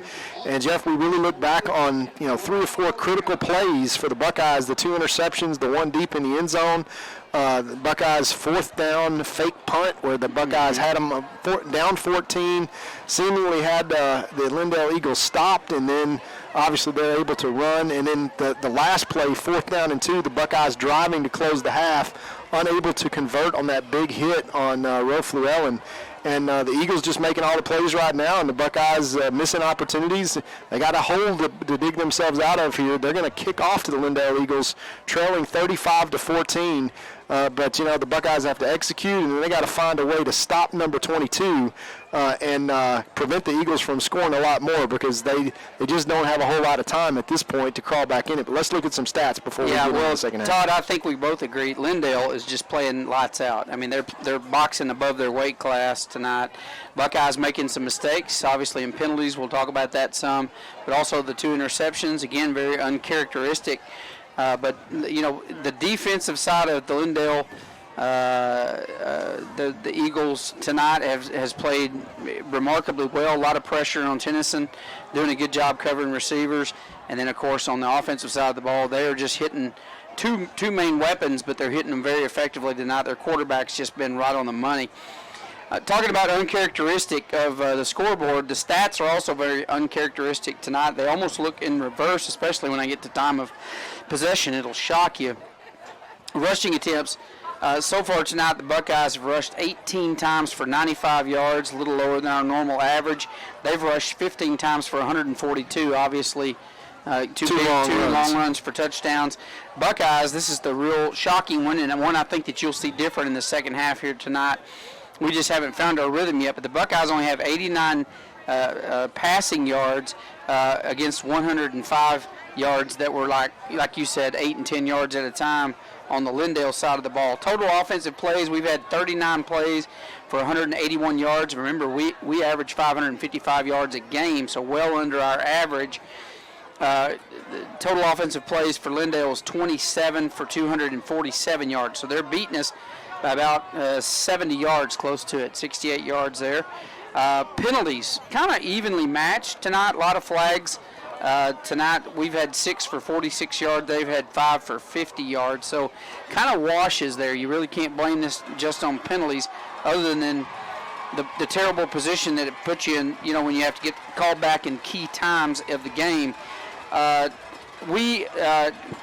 Turnovers is the story here. We're 3 touchdowns down. Well, they've capitalized on 2 interceptions that... and not only that, but a fake punt, which is really a turnover. Oh, yeah, absolutely. And then at the end of the half, not converting on 4th and 2 is a turnover. And they executed that fake punt about as well as you could do. I mean, that was genius on their part. Let's give them some credit there. This is the shocker. Time of possession. Buckeyes, 14 minutes, 20 seconds. They've had the ball 9 minutes, 40 seconds. Normally, that's always reversed. Yeah. Buckeyes score quick, normally. And normally when we've got the ball, if we ever have the ball 14 minutes, we've got 50 points on the board. So far tonight, we've been a little bit snake bit, made a few mistakes that have killed us, but let's make no mistake, Lindale Eagles came to play football against the Gilmer Buckeyes tonight, and play well they have. So again, they have really played outside what we anticipated certainly them to do, and have fought incredibly hard tonight against the Buckeyes. But you reminded me back in 2014 that we were down at the half on our state championship game, and what happened in that game? Yeah, we came back like a firestorm and took over. We scored 5 unanswered touchdowns and took home a state championship trophy. And again, you remember West Orange Stark in that game came out and played better than we'd ever seen them play on film for that first half. Kind of the exact same thing here for Lindale, with the exception of Lindale has played about as well as they can play, and there's about 6 or 7 plays that the Buckeyes have just completely missed opportunities, and that's really the differentiation. Really, this could very easily be a 28-21 ball game right now had the fake punt not succeeded and the Buckeyes gone down. But a 3-score deficit kicking off here. It's imperative the Buckeyes start with a 3 and out. Let's see what happens. High pooch kick fielded on the 24-yard line. Number 3 cutting all the way across the field, and he's got a gap. He found the lane, and what a great return all the way back to the Buckeye 42-yard line, 41-yard line. And that is just a great return. Number 3, who has just been a star for them tonight. And we need to quit kicking to number 3. Exactly. So the Buckeyes get exactly what they don't want, which is a short field for Lindale. And back comes big number 22, Mr. Jordan Jenkins, the Division I back who's shown what he's capable of doing. And let's see if the Buckeyes can find a way to get a stop here. Okay, they're going to fake a handoff. Dumped it quick to him. Big hit there from the secondary by number 3, Smith, but he's able to hold on to the ball for about a 5-yard gain. Maybe what a great spot he got. That's a 7-yard gain, so that'll bring up 2nd and 3. So he's got a bit of a headache after that shot by Smith, but he did hang on to the ball for a 7-yard pickup. And, Jeff, you notice not a single pass outside of about 8 or 9 yards. Everything for Lindale is short, and everything comes off this fake right here. Haven't needed to. Quarterback rolls to the right to a wide-open number 3, and that is just luck that ball is overthrown. That'll bring up 3rd and 3. Yeah, huge opportunity here if the Buckeyes can get some kind of penalty and get them going backwards, because number 22 going downhill is good for about 5 yards at any given time. The Buckeyes desperately here. The clock stopped with an incomplete pass. It's almost like a timeout to save precious time when you're 3 scores down. Buckeyes got to find a way to get off the field here, get a turnover, get something to get the offense back on the field. All right, Lindale looking at 3rd and 4. One back in the backfield. They're going to hand off. Fumble! Buckeyes got it. There's your turnover. There's your turnover right there. Black flag answering the call as the Buckeyes take over 1st and 10 from the 41 with 11:10 left in the first half. That's the life that the Buckeyes need. Now let's see if this offense, Jeff, can take advantage. Well, I guarantee that was talked about in the locker room. I know what was being said down there, and it was go get the ball back. Strip the ball, get aggressive, pop some people, put your helmet on the football, get the ball back. And that was just a bad fumble on their part offensively. But now watch the Buckeyes come out here and capitalize. This will be interesting. I promise you, they're going to be electric and aggressive. Football is going to be carried by the quarterback. They never even stuttered on it, and he comes out and picks up a quick 12. Into Eagle territory, and here come the Buckeyes, going to play fast. 35-14, get the turnover to start the second half, exactly what they need. Now they need to go down and take a bite of the apple here and cut into this Eagle lead and get some of the momentum back. Is so far it's tilted in the first half, in the first minute, towards the Buckeyes' favor. Now they got to capitalize, Jeff, as you said. All right, 2 receivers left, 1 right, 1 back in the backfield. It's Smith. Tennyson drops back, fires one down the sideline, open, Mason Hurt, and the Buckeyes are running downhill with momentum. What a double move by Mace, and I mean Brandon dropped it right on him. 1st and 10 at the 15, and the Buckeyes inside the red zone in 2 quick plays, knocking on the door. There's just a minute and 24 seconds gone off the clock. The Buckeyes not only got the ball back, but now knocking on the door here against Lindale. If I'm Lindale, I'm calling a timeout here to try to break the momentum. Hand off to Smith, who's turned on the jets around the left side, and he is falling forward toward the first down marker. Probably not quite there. I think he's going to be right at that marker. But that is going to bring up 2nd and very short, maybe a 2nd and a half a yard from the 6, and that's exactly where they want to be. And watch them just continue to go downhill now. Almost 2 minutes into the first half, and the Buckeyes got a chance to take a bite and put points on the board. All right, they're going to hand to Smith around the right side, cuts up the middle, looking to score, and he Touchdown, does. Buckeyes. That is exactly what the Buckeyes needed to do to start, Jeff, and now you got a ball game. And now Lindale's saying, uh-oh, we slapped a sleeping giant. Yeah, it's exactly the same half start that the Buckeyes had is now kind of swung back over to Lindale as they turn it over to start the second half. The Buckeyes stormed down the field, 61 yards in 4 plays at a big pass play from Brandon Tennyson to Mason Hurt, and it's now 35-20 with the extra point left to come, and the Buckeyes perfect start to the second half.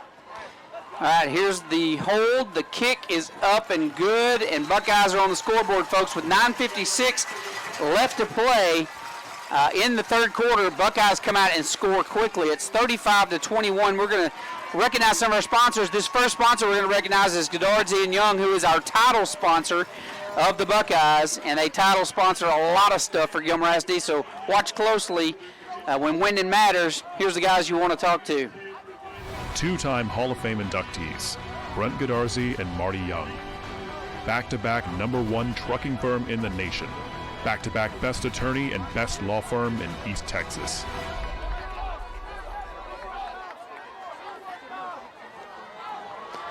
And we're back to the action as the Buckeyes have a great start to the second half. We want to say thanks to our special sponsors, Winningham Chevrolet, who have the beautiful cars and trucks here around the football field tonight. They do so much for our Booster Club, and we so much appreciate them. Winningham Chevrolet and their winning ways, and hopefully the Buckeyes can follow suit there as they come out and have a fantastic start to the second half, folks. In 2 minutes and 4 seconds, the Buckeyes have created a turnover and turned that into 7 points. Cut this down now to just a 14-point lead. And, Jeff, you still have almost 25 minutes worth of football left. A lot of football left, Todd. And I also want to recognize Stanley Ford, who has a Ford F-150 on the south end of the football field. And if we want to thank them for their sponsorship, and I'd like to thank them in advance for the discount I'm going to get on that truck, because I would certainly like to have that. Hopefully my wife's not listening. Here's the kickoff. The Buckeyes are going to kick it deep down to the 7-yard line. They're going to try to get a return, but look at this, right on them, and the momentum continues. So now let's see if the Buckeye defense can come out and do what the offense did. They're all fired up. They're ready to roll. And so let's see if they can come out and make a stand right here as they've pinned them deep. This is the worst field position that they've had all night. 1st and 10 from their own 19. Let's see if the Buckeyes can get out here, get them 3 and out, force them to punt, and get back in this game. So look at the defense. They are energized, fired up, and ready to roll. Let's see what happens. Handoff to 22, and they drag him down. Yeah, that's the cutback lane that he's broken 3 different times as he puts his foot in the ground. That time the linebacker scraped well, holding just to about a 3-yard gain. But Jeff, that's the shortest run he's had all night. Yeah, he's in that pistol formation. He's coming from 8 yards deep in the backfield. Gives a lot of time for him to cross block in those lanes to get open.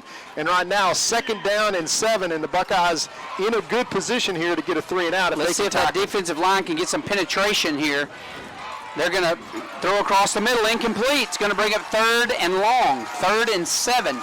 More importantly, Jeff, no time off the clock. Stops the clock and gives the Buckeyes really extra time. Some huge momentum here as the Buckeyes find number 3 and tackle number 22, and you basically cut the head off the snake for the Lindale Eagles. A lot of energy on the sideline. That's what I love about these young coaches down here. They get these young men fired up.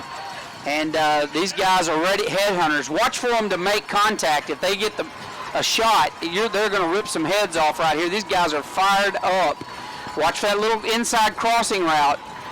They're setting it up. There it is. And boom, hit him. And what happens? Ball drops. Davion Smith makes the hit, separates him from the ball, and it is a 3 and out. And here come the Buckeyes. That's what I'm talking about. You can see and feel the energy on the field right now. So if anybody got an opportunity to take a shot, they did. And Smith just comes in, lays the wood, a well-thrown ball, but he puts his helmet on the ball, boom, pops out. And just like that, we're looking at 4th down, and they're pinned deep in their own territory. So the Buckeyes, regardless of how well this punt is going to have good field position. And need to field it cleanly. He's got a great 41-yard punt the one time he's punted before, Jeff. But again, look for him to punt it this time.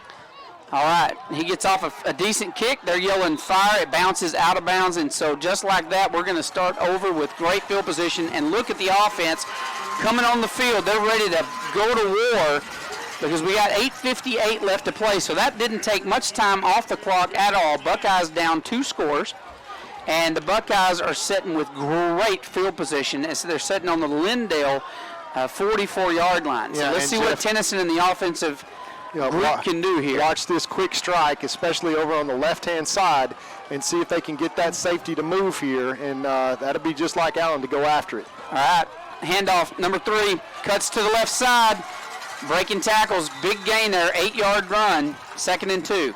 Good run by Davion, who just made that play on the offensive side. The senior captain playing like a senior captain right now and literally dragging these Buckeyes back into this ball game. 35-21. The Buckeyes have a perfect start to the second half, and the momentum is clearly shifted now to the Buckeyes side. All right, 2 receivers wide to the right, 1 to the left. They're going to hand it off to Smith again as he dives forward, gets the 1st down. They're going to move the chains. And the Buckeyes very content. Plenty of time left here. Almost no time clicked off the clock there. Yeah, Are they running the clock? It's 8:22.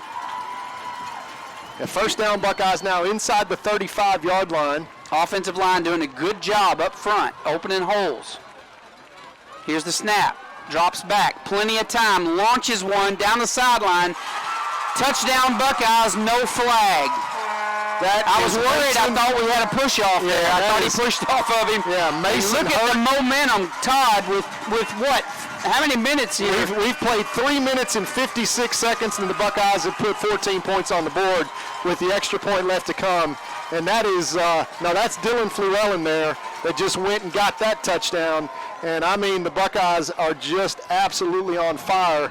And, Jeff, they are an extra point away from having this gone from a 3-score lead to a 1-score lead. And look at Lindale. You're looking on the sideline over there. They're going, what is happening? Just happened?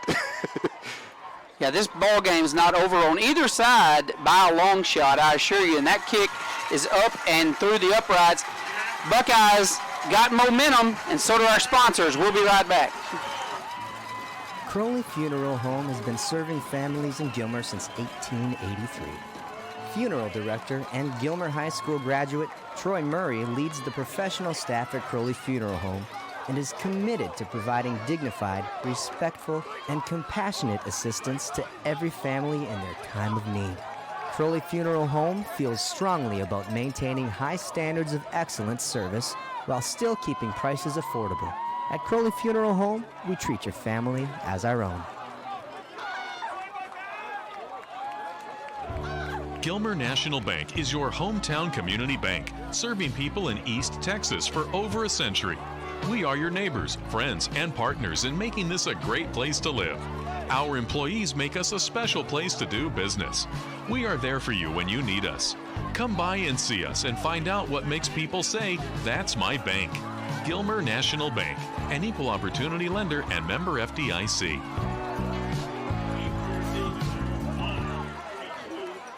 What a momentum shift here to start the second half. The Buckeyes create a turnover, score a touchdown, 3 and out the Lindale Eagles, and then score again to make this now 35-28 and only 3:56 clicked off the clock here in the third quarter. Plenty of time in this game, and now we got a 1-score game, but momentum clearly wearing orange and black right now, Jeff. Hernandez in to kick, so they're going to kick it deep. They're not going to kick that little short pooch kick. Fielded on the 8-yard line. Coming up the middle, found the lane. He's running hard. Bounces out to the left. Fumble. Buckeyes may have it. We got the ball. And we just said that in the break, Todd. We needed one more turnover. We needed a turnover. What are the refs saying? Buckeyes football. We just said during the break, wouldn't it be great if they pop them and force that football out again? And what do we get? A gift from Santa Claus early. There it comes. The turnover is now even, and the Buckeyes have a chance to draw even on the scoreboard. And 9 seconds, Jeff, click off the clock, and back on the offense comes, back on the field comes the Buckeye offense inside Lindale territory.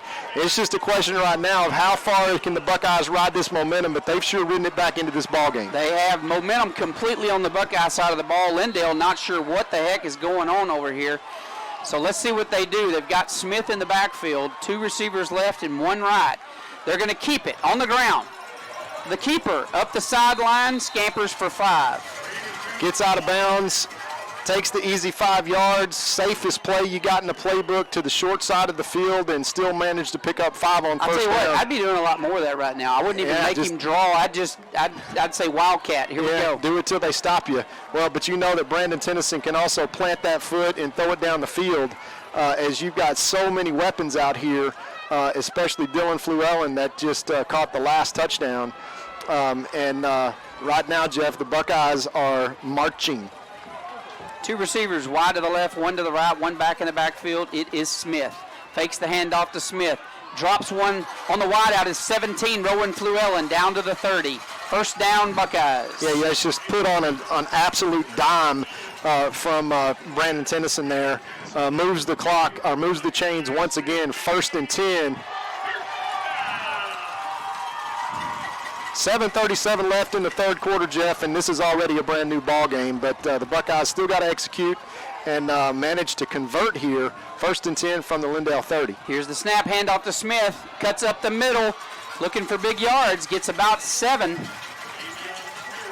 Yeah, this nice little drive here, balance, pass and catch. 2 safeties playing deep, and Alan Metzel and the Buckeyes just taking what Lindale's giving them right now. 2nd and 4 now inside the 25. All kinds of time left. The Buckeyes only down 1 score, but more importantly, they're 24 yards away from tying this game up. Two receivers wide to the left, one to the right. Here's the snap. Keeper up the middle, room to run, cuts back, gets the first down, holds onto the football, and Buckeyes looking at 1st and 10 from about the 11, maybe 12. Yeah, if you're going to dare them to run and put 6 guys in the box, the Buckeyes are just going to take it. Brandon Tennyson with those wheels, knocking on the door of the goal line now. Keeper again, bounces out, missing tackles, and he's going to be brought back down at the line of scrimmage. That'll bring up 2nd and 10. Yeah, Brandon about faked me out on that carry. He changed directions about 5 times, gained about 1 yard, and it's going to bring up 2nd and 10. The Buckeyes need the 3-yard line for a first down here, but 6:19 and counting in the third quarter. The Buckeyes already scored twice in the third quarter, looking to completely erase a 3-score deficit within half a quarter, Jeff. Pretty impressive. All right, receiver weapons all over the field. They're going to shift to the right side. Man in motion. Low snap, handoff around the right side. Dodges one would-be tackler down to the 5-yard line. What a great run by the sophomore, Llewellyn. Rowe just doing a great job. That's going to make it 3rd down and about 2 from the 5-yard line. The Buckeyes can still get a first down, but obviously looking to score. Let's see if they bring Davion Smith in here, who has managed to put it in the end zone a couple of times already tonight. And this is money time down deep inside the red zone. 5:24 left to play here in the third quarter. Look for the keeper right here. You're right, Jeff. You're right. Snap, keeper, up the middle, down to the 1. Well, that is going to be a first down for Tennyson, Jeff, and that is huge. Is that? Yeah, it's 1st and goal. Look, 7 minutes, less than 7 minutes off the clock. 3 touchdowns. And 3 touchdowns. That's how fast it can happen. Touchdown, Buckeyes, on the legs of Smith. And look at this. The Buckeyes in 6 minutes and 58 seconds. Erase a 3-score deficit. A 3-score deficit. And that's how deadly this offense is. And look at the adjustments made by the coaches. And look at the determination of these young men to come back and fight. And they're going for 2. They fumble it. Not going to get it. So they're going to remain down 1. And I love the call for going for 2. Yeah, well, we'll have that chance back. But right now, the momentum fully on the side of the Buckeyes, who have come all the way back from 35-21 to make it 35-34 in under 7 minutes. We'll be right back after a word from our sponsors. Hayes, Texas. Matt Darby here, and I serve as one of the pastors at New Beginnings Baptist Church in Gilmer and in Longview. Let me ask you a question. Are you looking for hope in your life right now? We believe that the answer is Jesus Christ, and every Sunday we fix our eyes on Him and we worship Jesus together. I want to invite you to one of our worship services at 8, 9:30, and 11 in Gilmer and in Longview. We'll see you there.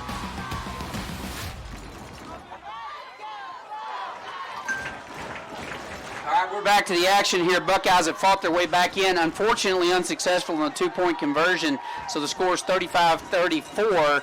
Hopefully that doesn't come back to haunt us. I want to say something right before we get started. DJ Bull is filling in tonight in the press box and doing the PA here in the stadium. What a great job that guy does. He's got the crowd fired up. He's doing cheers over the stadium. He's encouraging the crowd to get into it. This guy's electric. I'm sitting here listening instead of doing my job. Well, it's got a lot to be excited about in the last 6 minutes and 58 seconds, Jeff, because the Buckeyes haven't just crawled back into this one. They have stormed the second half. And remember the fumble on the last kickoff return, Jeff, and let's see if they're going to kick it deep with Hernandez and see if they can make something happen here on special teams. All right, here comes Hernandez. They're going to kick it deep, and they do. They're going to kick it in the same spot. Ball's going to hit the ground on the 5, go into the back of the end zone, and so that will bring out Lindale. 1st and 10 from their own 25, and Lindale's going, what happened? We had one offensive possession in this third quarter so far, and we just gave up 3 touchdowns. 20 points. Yeah.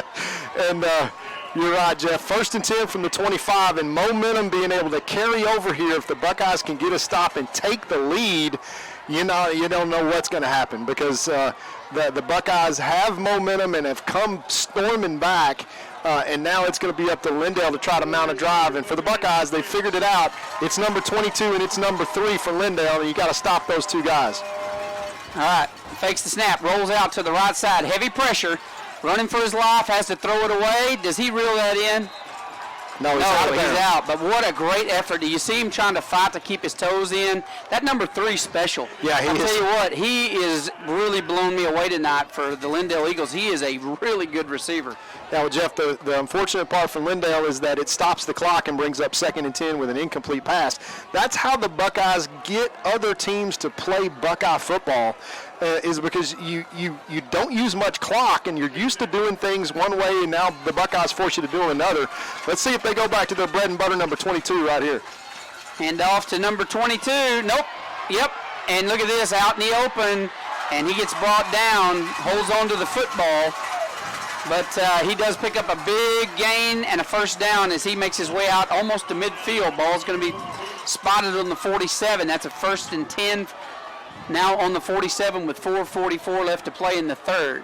Yeah, Jeff, and a lot of guys that are kind of normal substitutes are in the game right now as the Buckeyes stay on that tried and true, model of switching guys in and out. Fresh legs. And that's not your normal defense that you see out there. But here again, once again, is number 22. Handoff at the middle. Buckeyes give him almost nothing. He's going to pick up 3 yards on that carry. 2nd and 7. They're going to try to feed the big boy because that's really their bread and butter. Really, Jeff, it's all about number 3 and all about number 22. And if the Buckeyes can figure it out, down 1 point now, 35-34, 4 minutes left in the third quarter. Jeff, they've already won the third quarter, but it's imperative now that they don't let momentum slip away from them as Lindale about to put the ball into Buckeye territory for the first time this half. Well, dare we hope for another turnover? I'll take it. I'll take it. Handoff, 22, around the right side, cuts up, gets the first down. Nice run there by 22. Yeah, they're going to ride that horse and gets into Buckeye territory down to the 42-yard line. 1st and 10 Buckeyes. They get new bodies in and out of there to substitute, but this is the time right now where the Buckeye Black Flag defense has got to bow their neck and figure out how to stop these Lindale Eagles who have just gone back to their bread and butter number 22. They're milking the clock as much as they possibly can and going to try to shorten this game and more importantly, try to grab some momentum back here from the Buckeyes. Lindale trying to switch the momentum, and Buckeyes playing up tight. Handoff, 22, up the middle, not much there, but he's fighting forward. That guy, I tell you, but you talk about second effort, that's why he is so special. He gets another couple of yards when he really should have been dropped at the line of scrimmage. It's going to bring up 5 yards short, so that's going to be 2nd and 5. Yeah, that's all about number 22, Jeff. You said he got hit in the backfield, still managed to pick up 5 yards, and that just kind of takes the wind out of your sails from a momentum standpoint if you're the Buckeyes, as they're just basically coming right down your throat. Watch quarterback sneak right here. All right, they went under center. Quarterback rolls to his right side, launches one down the sideline, dropped. Lucky for the Buckeyes, Guidry goes up for the interception. It goes over the top of Guidry, and so they had us beat, but luckily they drop it. Yeah, that's the longest pass they've attempted tonight. By far. That's what I was just going to say. And Guidry just mistimed his jump. Otherwise, he would have had that intercepted. And with Guidry's wheels, he would have had a lot of green grass in front of him to run. But, Jeff, this is a huge play right here. 3rd down and 5, one of the biggest plays that we've had in the game, as the Buckeyes, defending only 37 yards of turf here, can grab the momentum and keep it solidly in orange and black if they can stop them right here. Watch number 3. All right, 17, rolls to his right side, looking to pass. Got a guy complete. Guess who? Number 3. Number 3 on the 30. That's a first down. He runs a quick out route. He's run that route about 7 times tonight, and everything's just within 5 yards. He goes right to the sticks and peels out. 1st down and 10, Lindale at the Buckeye 30. You can't let them score here. Yeah, you absolutely have to find a way to stop them. You have to here because you're already down 1 point. If you let them back in this game, they're up by 8. And so the Buckeyes, to be able to turn the tables and put them on the defense, they've got to get a stop right here or a turnover and be able to move the ball down. Intercepted. There's the turnover. Roll 17, his 3rd of the season.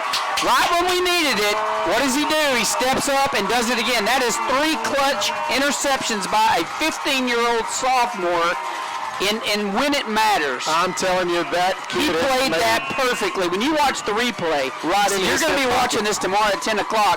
Look at how he read that. He watched the quarterback. He made his move, stepped up in front of the ball. That looked like a college play. Yeah, that was fantastic read by Rowe. Got right in his hip pocket, read the play, and I watched him do it all week in practice. In the second practice, he picked Brandon Tennyson about 3 times doing exactly that. Just reading the play, and 1st and 10 Buckeyes, down 153, Jeff, and don't look now, but the Buckeyes may have a chance here to have a 28-point third quarter, as we will see what this call is. They interrupt play.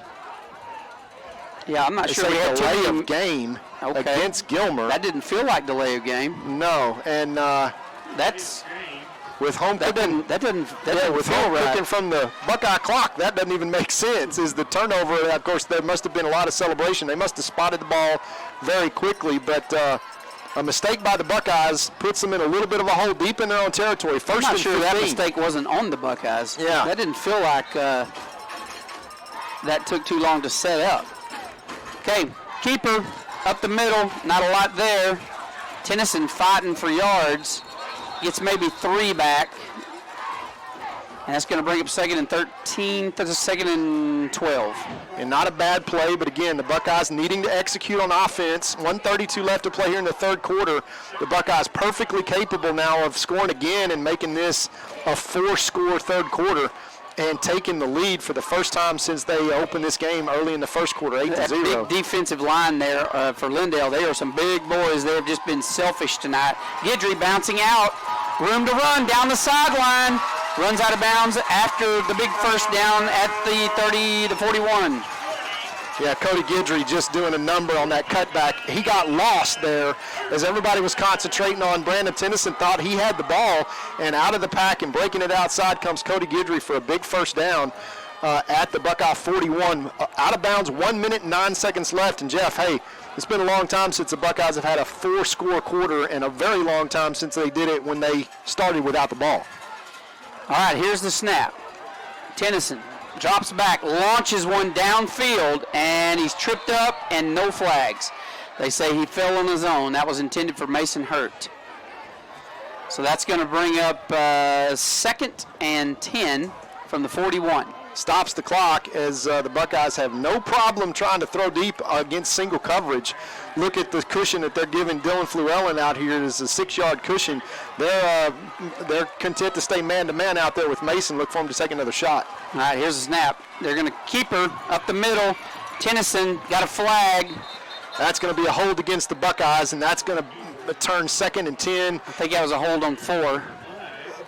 Yeah, that's against, the defender, number 4. I think they're just, nope. Chop block. Chop block. Yeah, against number 4, as that's kind of a frustration move. He was down on his knee already, and that's going to be a 15-yard penalty and back the Buckeyes up to 2nd down and 25. So with 54 ticks left to play, Jeff, in the third quarter, now the Buckeyes have a huge hole to climb out of. 2nd down is the good news. The bad news, they got to take it all the way to the 49-yard line of Lindale to convert this first down. Lots in the playbook, though, for the Buckeyes to get that done in 2 snaps. Well, they absolutely have to score on this drive to take the momentum, continue the momentum. They're going to fire one out to number 17, Rowan. He's got room, cuts back. He's going to get the first down. And he does it again and again. Clutch plays, number 17, Rowan Flewellen. Unbelievable. This kid has come a long way. I'm telling over you. this last year. I mean, he was fantastic on JV or on freshman last year. Remember, he played freshman last year, jumped all the way to the varsity this year, and he has been electric all year long. We do have a flag on the play, and I don't know that it's going to be. I think it's going to be maybe against Lindale. Yeah, I'm not sure what the call is going to be here, but I think it is against Lindale. And Coach Metzel's saying we want to decline that penalty, of course, and we'll take the spot. That's going to be all the way down at the 41-yard line of Lindale. That is a big play right there. Buckeyes go from being 25 yards deficit into positive across midfield down to the 43-yard line. Unbelievable. It's a 38-yard pickup, and the referee is going to go explain to the Lindale coach, and this is kind of like a free timeout for Lindale as the Buckeyes want to go to the line of scrimmage and attack, and the referee leisurely calls a timeout and strolls over there to explain to the Lindale coach why the flag was thrown and then picked up. But nevertheless, Jeff, as you mentioned, the Buckeyes flipped the field. Thank you, number 17, Ro Fluellen, who's made play after play after play.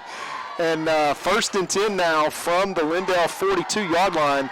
36 seconds left still in this third quarter, Jeff, and the Buckeyes have clearly taken momentum by the throat and drug it over here to the Buckeye sideline. Yeah, no kidding. All right, back to the line of scrimmage. And they're talking to both coaches, letting them know, but we're ready to play here.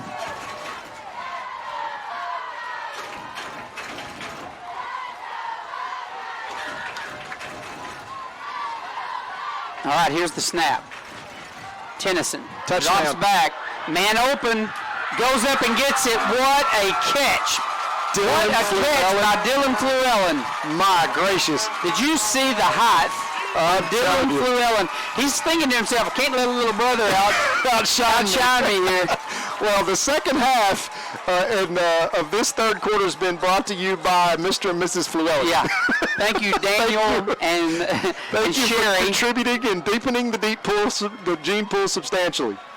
All right, handoff up the middle, and not much there. I think that was handoff to Rowan. Yeah, that's jet sweep to Rowe, who basically just kind of stuck his nose right where it needed to be. I think he's got a little bit of a cramp. I tell you, this kid's so athletic. He goes as we go into the third quarter, he goes to the lake with us sometimes. He and my son are good friends, and I'm pulling him on the tube, and of course I pull him, and then they start trash talking me, giving me the loser signal.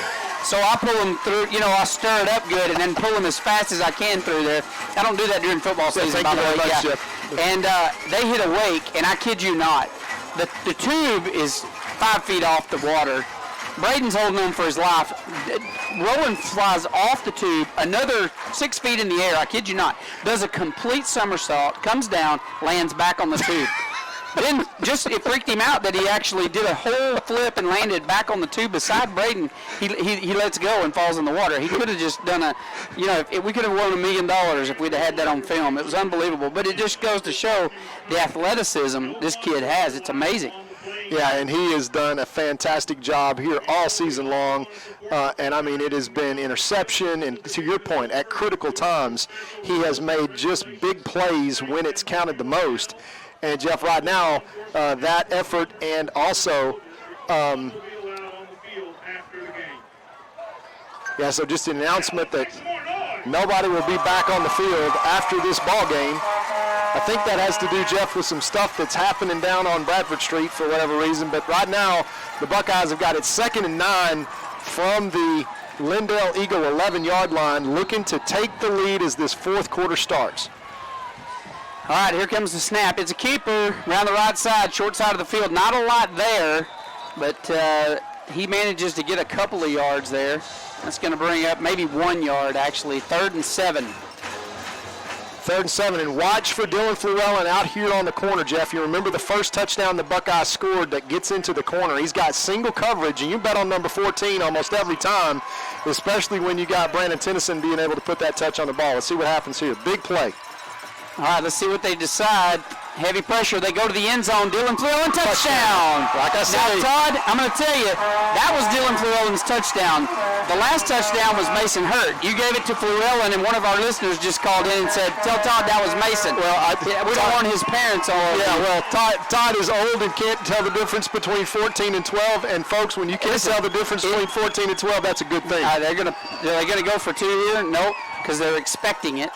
Maybe they'll yell fire here. If it wasn't for our listeners correcting us, we wouldn't even. Well, this is a team effort. Yeah, believe me. Here's the extra point from Hernandez. Great hold, up and good. For the first time, folks, I'm proud to announce to you that with 11:26 left to play in the fourth quarter, Gilmer leads Lindale Eagles 41-35, and that's 6 points. I don't feel good about it. Yeah, I don't feel good about it yet. This is a very talented offense we're playing against over here. Eagles came to play today, and so did our sponsors. So let's go recognize a couple of them. We'll be right back. At Farmers Insurance, we've seen almost everything, so we know how to cover almost anything, even a rock and wreck.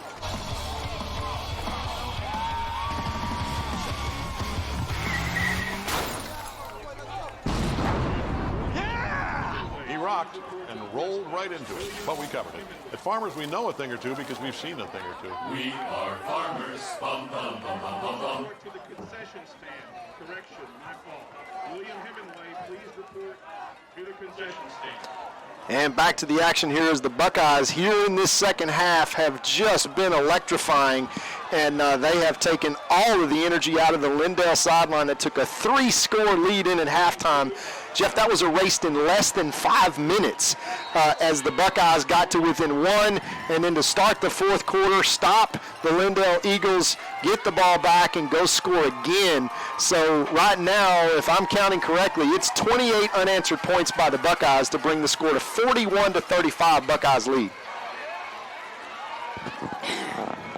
All right, it's a high pooch kick. They're going to fair catch it on the 24-yard line, and so best thing that could happen. Best thing that could happen for us. I'm happy with it. Not sure. For the first time, I want to just make an observation here.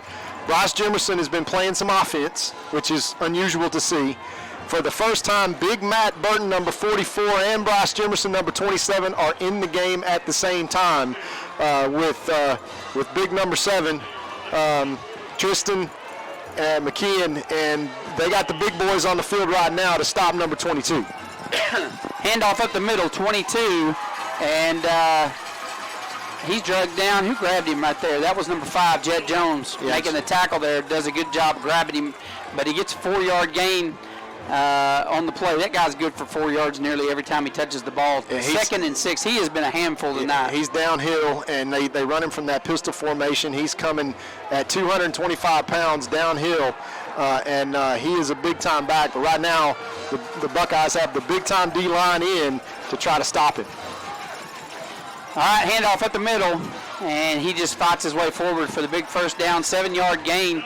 That's going to move the momentum and the flags forward. 1st and 10 from the 37 of the Eagles. Want to say hello to Miss Sharp out in California tonight. Once again, want to thank our sponsors, Winningham Chevrolet, and also Stanley Ford, for doing a great job keeping all these beautiful cars and trucks out here and all they do for the kids. Tell them about the discount. Yeah, it's Jeff wants that white truck for whoever's listening down there.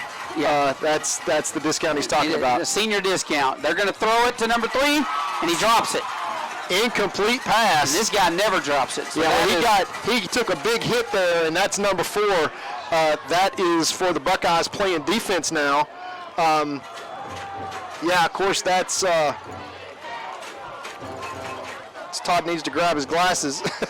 That's Cody Guidry on the stop, creating that incomplete pass, stopping the clock, and bring it up 2nd down and 10. You had to stop and look at the chart for Cody Guidry's number. I'm losing it. You're turning 50 here pretty quick.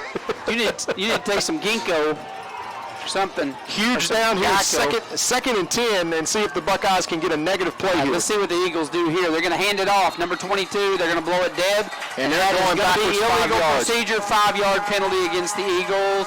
Buckeye fans love it. And Jeff, here is the opportunity on this series. Now you got them 2nd down and 15, and 2 plays deep in their own territory.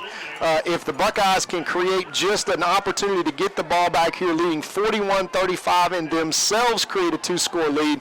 You remember, Jeff, the most points Lindale has scored all season so far is what you got right here tonight at 35 points. 33 was the most they've scored before. Well, they've played out of their mind tonight, no question. Offensively, they have just done a nearly flawless game tonight so far. And watch number 3. All right, dropping back, looking to pass. He's got time, forced out of the pocket. Not been sacked all night tonight. Tristan McCann putting the pressure on him. He's going to launch one wisely out of bounds. And their quarterback, to his credit, he's done a great job. Tristan McCann was putting the heavy pressure on him. 3rd down and 15 now, Jeff.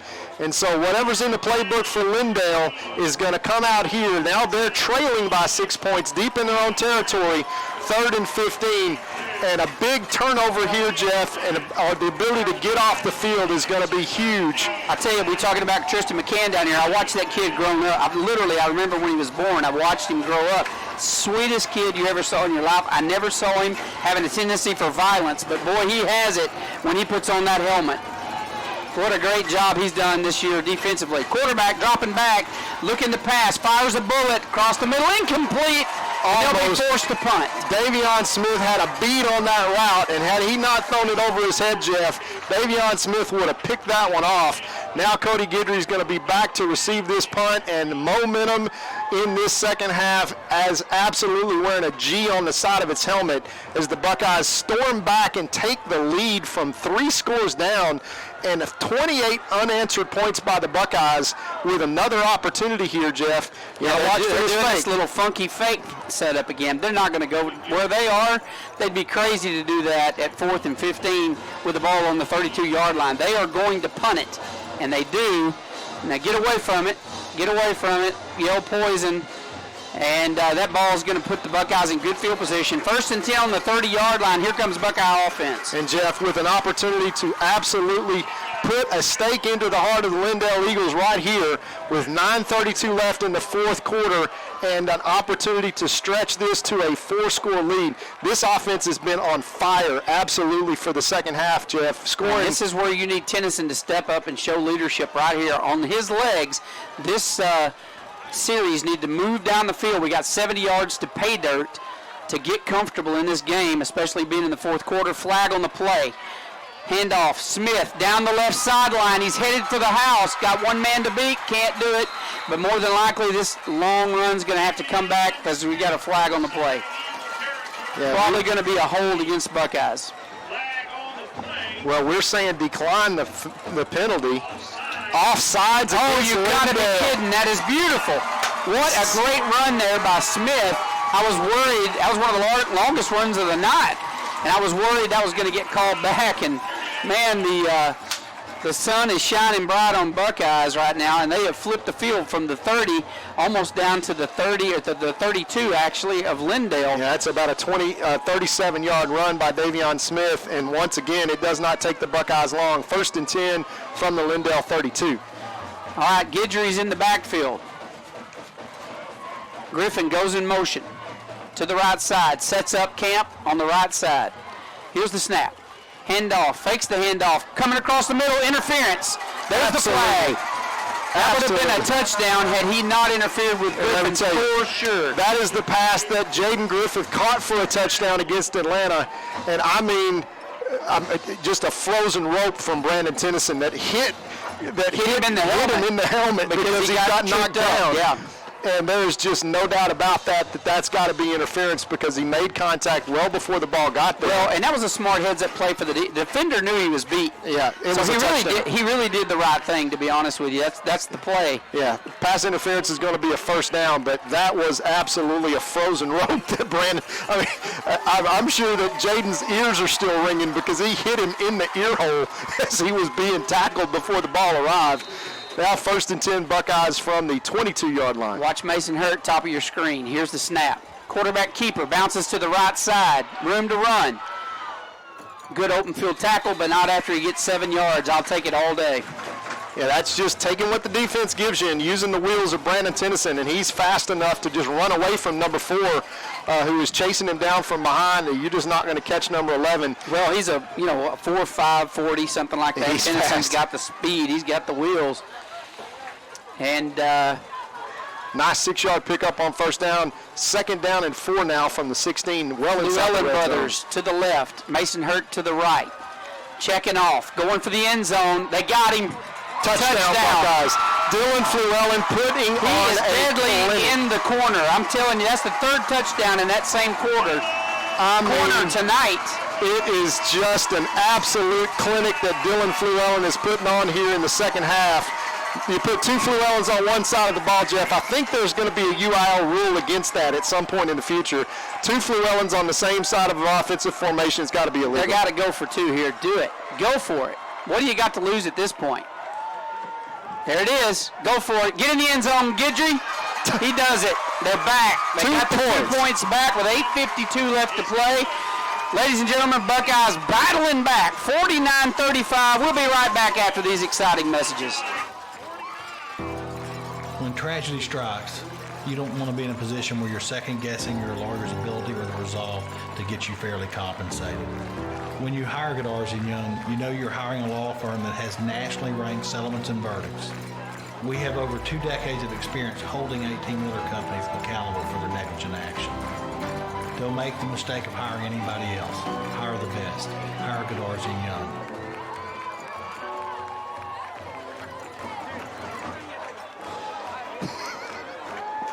And back to the action as the Gilmer Buckeyes came out in the second half and just absolutely grabbed Mother Momentum by the neck and drug her over to the Gilmer sidelines and chained her to their bench. Let me tell you where the most energy on the field tonight is, Todd. It's not the cheerleaders, it's not the crowd, it's not on the field. It's on the sidelines, the coaches, this young coaching staff running up and down the field, chest bumping, high-fiving, slapping, getting these boys fired up. It is so good to see energy and momentum on the sideline to the level that these young coaches bring. I love it. Yeah, hey, there's something special happening on Bradford Street right now, Jeff. And we talked about it at the top of the show. These kids love each other. The young coaches, the mix that Coach Alan Metzel has been able to put together on his staff, and they have come out in the second half and, just storm back. And let's see right now if the Buckeyes can continue with the momentum. Still a lot of time to play, folks. 8:52, but setting the Buckeyes. Up a pooch kick right here again. And it is going to be a high pooch kick fielded on the 28-yard line. Going to be a return down the right sideline. And starting out with good field position. 1st and 10 on their own 38-yard line. And here comes, with 8:46, here comes the offensive unit of the Lindale Eagles saying, guys, we got to get something going. So this is where you step up and you look at number 22, your big tailback, and say, guy, we got to have your legs, we got to have you pumping. Now, he's tired. He's been running the ball all night, getting hit in the mouth. Keep in mind, Gilmer Buckeyes defensive line, fresh legs. Fresh legs. Because every 3 plays, you're going to see them switch them out. You're going to see fresh legs in here. So they have been wearing him out all night. Let's see what he's got left. They hand off to him and nothing. They're going to drag him down, maybe a yard gain on that carry. 2nd and 9 for the Eagles. Yeah, and Tristan McKeon once again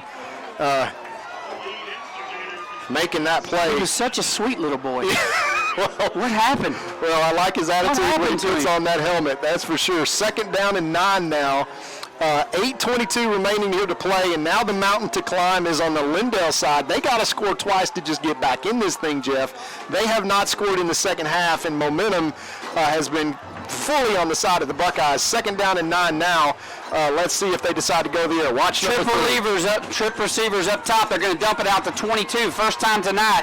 1 missed tackle, 2 missed tackles. Buckeyes swarm, stop him at the line of scrimmage. Wow, great defense. Matt Burton, number 44, out to make that play. 25 yards from where he lined up in the flat. 3rd down and 9 now, Jeff. And momentum is, right now, if the Lindale Eagles can't find a way to convert here, the Buckeyes have a chance to put this one away. And there is confusion in white. Yes. Confusion. What happened? How did we give up 6 scores? Yeah, and 6 scores in a quarter and a half. Yeah, in a quarter and a half. All right, 2 receivers right, 2 to the left. Handoff. Number 22, they're going to blow it dead. Guess what? Illegal procedure. Back them up 5. Wow. That's going to be repeat 3rd down, but instead of 3rd and 9, now they're looking at 3rd and 14. You see how quick I did that math? I'm telling you, that's impressive. That's Gilmer education. That's Gilmer ISD. Gilmer ISD, baby. That is impressive. 27 and 44 in the game when it counts on 4th down. Buckeye fans are on their feet. They're excited. They love this home opener performance. If you paid for a ticket tonight, folks, you got your money's worth. You got your money's worth. If you're sitting at home listening to us, number 1, I feel sorry for you for having to listen to us. But number 2, you got a great football game on television. Watch number 3 right here. And big number 10, Luke Watson comes out in his zone. Across the middle. Watch him. They're all running out routes. He's being forced out by Burton. Dumps it off to 22, and he gets back just past. He's back to the original line of scrimmage. 4th down and 10 now for Lindale. Let's see what they're going to have to do here. and they're going to have to punt the football. I don't know with 7 minutes left, Jeff, if they're going to have to. Maybe they go for it here. I don't know. They're not going to go for it. Surely not. They're going to go for it, You got to be kidding. They're going to go for it. On the 38-yard line, their own 38-yard line. Here's the ball game right here. 38-yard line. They're going for it. 4th and 10. This is gutsy. Whatever play they got. This is gutsy. It won't be a run. Need defense right here. They pick it up. Unbelievable. Convert the first down. Big gain. That was a 16-yard gain. To guess who? Well, they dumped that to I think that's number 12. Yeah, that's number 12. 12 down here. He just runs right into the hole in the zone, and the Buckeyes. That was a gutsy call right there, buddy. I'm telling you. They caught 12 men on the line. Flag on the play. Buckeyes did not get their men off, so they're going to have another positive play here on first down because the Buckeyes had 12 men on the field.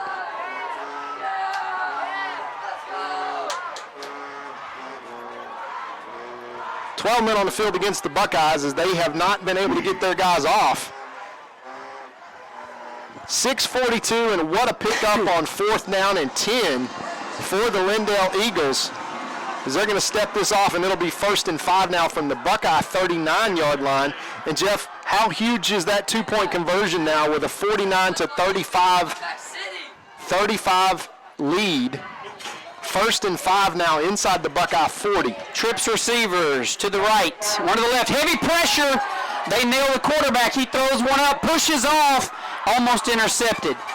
Great defense there by the corner. I'm not sure who that was. I think that may be number 2, Jaden Griffin. Fantastic position, knew exactly where the ball was. He's given up about a foot to number 4, and they just throw it deep. But, Jeff, do you recognize something that's happening here? They've gone away from number 22, and now they're throwing the ball because they know they got to play catch-up with 6:28. Well, number 1, that defensive line doing a good job of stopping his run, and he's getting tired. You can see him. Yeah. He's physically wore out from running all night long tonight and getting pounded on. They're going to go to him again, and he gets hit almost instantaneously and forced back. They're just not getting what they were getting out of him. This forward momentum gets him up close to a first down.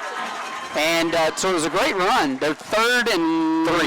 Yeah, long 2. Yeah, 4 down territory for sure. Watch them go back here. Timeout by the Buckeyes. Great timeout as we didn't have enough men on the field, only 10 men. Again, that trying to keep those fresh legs out there on the field, sometimes that'll bite you. Yeah, that's the way to go. I'm telling you, 22, if you look at him, he's starting to drag a little bit. Not quite the drive and explosion as that he had before, but he's in the fight of his life right now, Jeff, as they're everywhere on the field. They went for it in 4th and 10 inside their own 35-yard line and converted. They're going to go for it all over the field now. They know that they got to get a score, a stop, and another score all in 6 minutes. And this 3rd down is such a critical play. How about this second half, man? 4 turnovers. 4 turnovers. We gave up 2 in the first half. They've given up 4, and how many touchdowns? 6? Yeah, well, 5 touchdowns. 6 scores, 5 touchdowns. And 49-35, it's a 2-score lead. And the Buckeyes right now with an opportunity. Watch number 22 and see if the Buckeyes don't key on it. There they get another turnover. Here's the snap. They're going to put it in the air. They throw it. It's a catch. Number 4, his first of the night. And he's drug out of bounds after a big first down catch. Yeah, that's just one-on-one coverage as he just drops back and throws an out route to the big defensive end, number 4.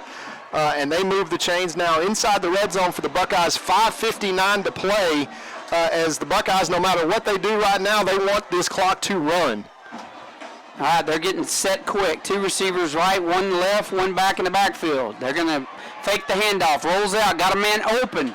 Number 12 can't stay in bounds, but he does pick up a good 7 yards on the catch. Yeah, I tell you what, Jeff, no matter what happens, Coach Surratt there in Carthage is watching that play right there where they fake the handoff and roll out, and you've had a man in the flat open all night long, and that picks up another 7 yards. Is Lindale now trying to play fast? All right, Lindale trying to swing the gate on momentum. Handoff to number 22, and they're on him quick. He's going to be really close to that first down marker. Maybe not got there yet. Probably 3rd and really short. Yeah, and Jeff, now you start to see Lindale impose their will and get down inside the 10-yard line here. 3rd down and a short 2. All right, defensive line getting set. And we're having trouble getting our defenders off the field. We had to burn a timeout. That is not good. But that's the second time we're having to burn a timeout because we couldn't get our defense off the field fast enough, swapping out those defensive linemen. So going to have to certainly work on that. Yeah, that's big. You can't give them a first down on 3rd down and 3. But let's talk about this for a second, Jeff. So the Buckeyes obviously stormed back in the second half, down 3 scores, 35-14 your score at the half. By the time the third quarter ended, it was 35-34, and now it's 49-35 Buckeyes with 5:26 left to play in this ball game in the fourth quarter. Now Lindale has taken and gone on a long march, converting on 3rd down and 10, and now they are 3rd down and 2 inside the Buckeye 10-yard line. And for the Buckeyes, the clock is now their friend as they want to just try to extend this game and make Lindale run as many plays as possible. They're trying to draw them off with a long snap count, right. And they don't get it done. Coming off a timeout, that's a good strategy, but watch them give it to big number 22 right here. Okay, it's 3rd and 2. Wouldn't be surprised if they did. Hand off to 2, and he is going to just wheel his way for the first down. Great run there by 22, the tailback, who's just been an absolute beast tonight. Yeah. I mean, what a great, maybe the best back we've seen all year, certainly. Yeah, I'm not sure he won't be the best back that we see all year. 1st and goal now, Lindale. Going to the air. Looking to pass, and touchdown. Number 4. Slant route, and now Lindale scores to bring the score to 41-49. 5 minutes left, still a lot of ball left to be played. The Buckeyes, I said it after they scored the last time, it's going to take 50-plus for the Buckeyes to come out of here with a victory, but up 2 scores so huge because now Lindale is in the situation with all 3 of their timeouts left where they're going to have to make a decision of what they do on this next kickoff. All right, kick is up, and looks like it's going to be good. And it makes you wonder, Todd, if Lindale's not going to think about doing an onside kick here. And I'll tell you why. You got 5:07 left. You are within a touchdown. You don't want the Buckeyes to come out here, take the ball, and run the clock out in this game, and they have the potential to do that. We've got the running backs to be able to run clock and eat up a clock on the drive and not give them enough time, especially if we get a score. So it makes you wonder if they're just kind of saying, hey, let's go for the kill right here. Yeah. I mean, you know they're thinking about it. Huge decision to make here. Lindale is been rocked, and I mean rocked in this second half. They finally managed to mount a drive and go score because they had to. They convert a 4th down and 10, Jeff, from their own 35-yard line. And keeps that drive alive and managed to go put it in the end zone. They bring number 4 out as a big wide receiver. He makes 2 big conversions and then converts on the touchdown. So it's a 7-point game with 5 minutes left. The Buckeyes are going to put the hands team out there. Yeah, they got the hands team. You see Rowan Flewellen there, right there in the middle. Yeah, and then you also got to put Guidry back deep. Yeah, they're expecting an onside kick right here. They got Guidry by himself back in the back. Everybody else is up front. They're going to call this and see if they're going to go for it. They're calling it from the sideline. They're looking. I think they may kick this one deep because the Buckeyes are ready, Jeff. Yeah, they may just try to drop it over the top of Yeah, Guidry's got to field this kick, and because if he doesn't kick it in the end zone, and look at all that green grass that's out there, you got to go get the football because it's a live ball. Yeah, this is going to be interesting what they actually decide to do here. They might just try to drop it over the top in that gap and go get it. Remember, it's a live football. They're going to kick it deep. And Guidry is going to let it bounce.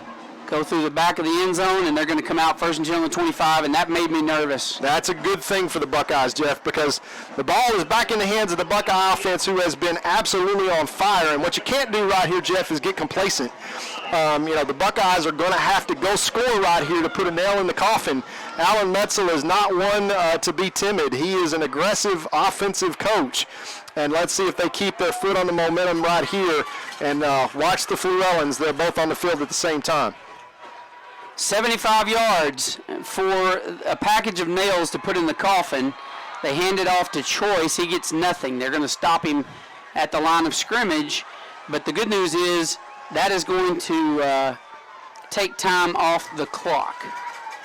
Yeah, and they have 3 timeouts left. Remember that. Yeah, and they're going to have to pick their spot, Jeff, to use those timeouts. Right now, that's exactly the game that Coach Metzel's playing. That game, that play went for no gain, but if it takes 45 seconds off the clock, you'll exchange that for now because you're going to try to force Lindale to use their timeouts. Remember, they still have to score another touchdown just to tie this game up. All right, 2nd and 10 for Gilmer. They're going to hand off up the middle. Smith, he bounces out to the left side. He's going to pick up the first down and more across midfield to the 50.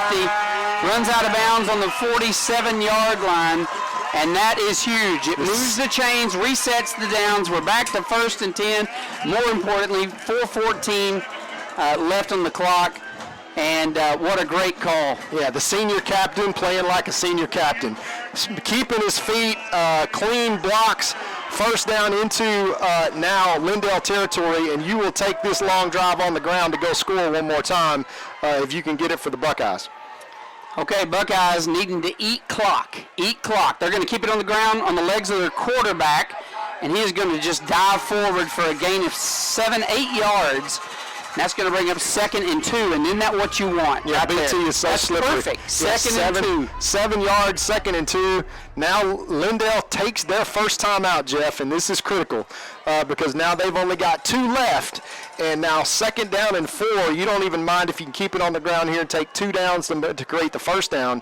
Lindale just simply with no choice under 4 minutes left here, but this Buckeye offense has just absolutely owned the second half. And that offensive line has been able to kind of grind their way back into this game and take control of the line of scrimmage. We talked about this earlier when we were coming back out of halftime. We said, hey,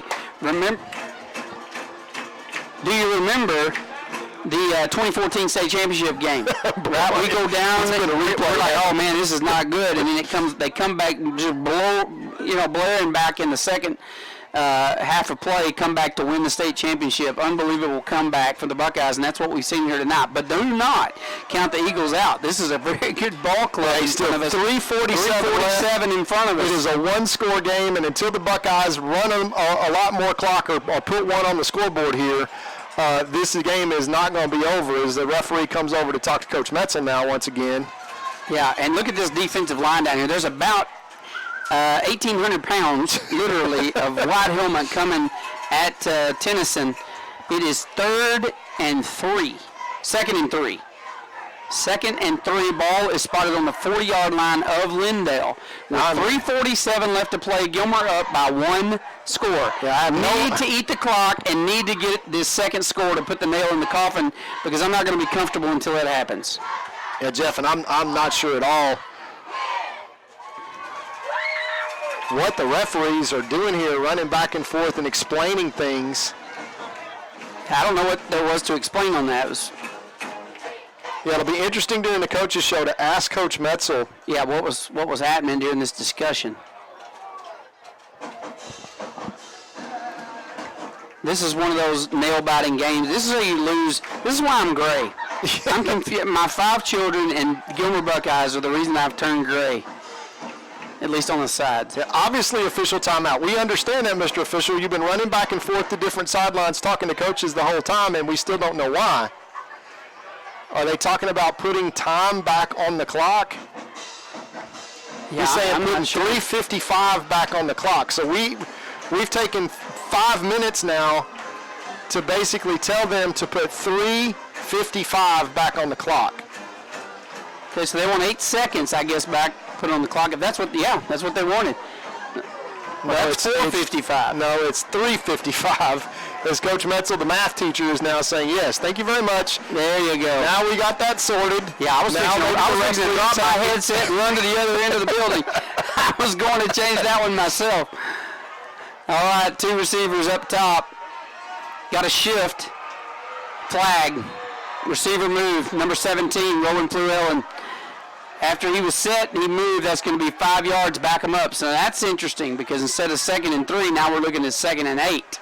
Yeah, I'm not sure it changes the play call, Jeff, here because And that's just, hey, I'm sorry, but that one's on the referee. I mean, we just took 4 minutes here to run back and forth and explain stuff. You iced them. Yeah. You drop the momentum when that happens. I mean, you see it happen when kickers are about to kick a game-winning field goal, they'll call a timeout to ice him and just get in his head a little more.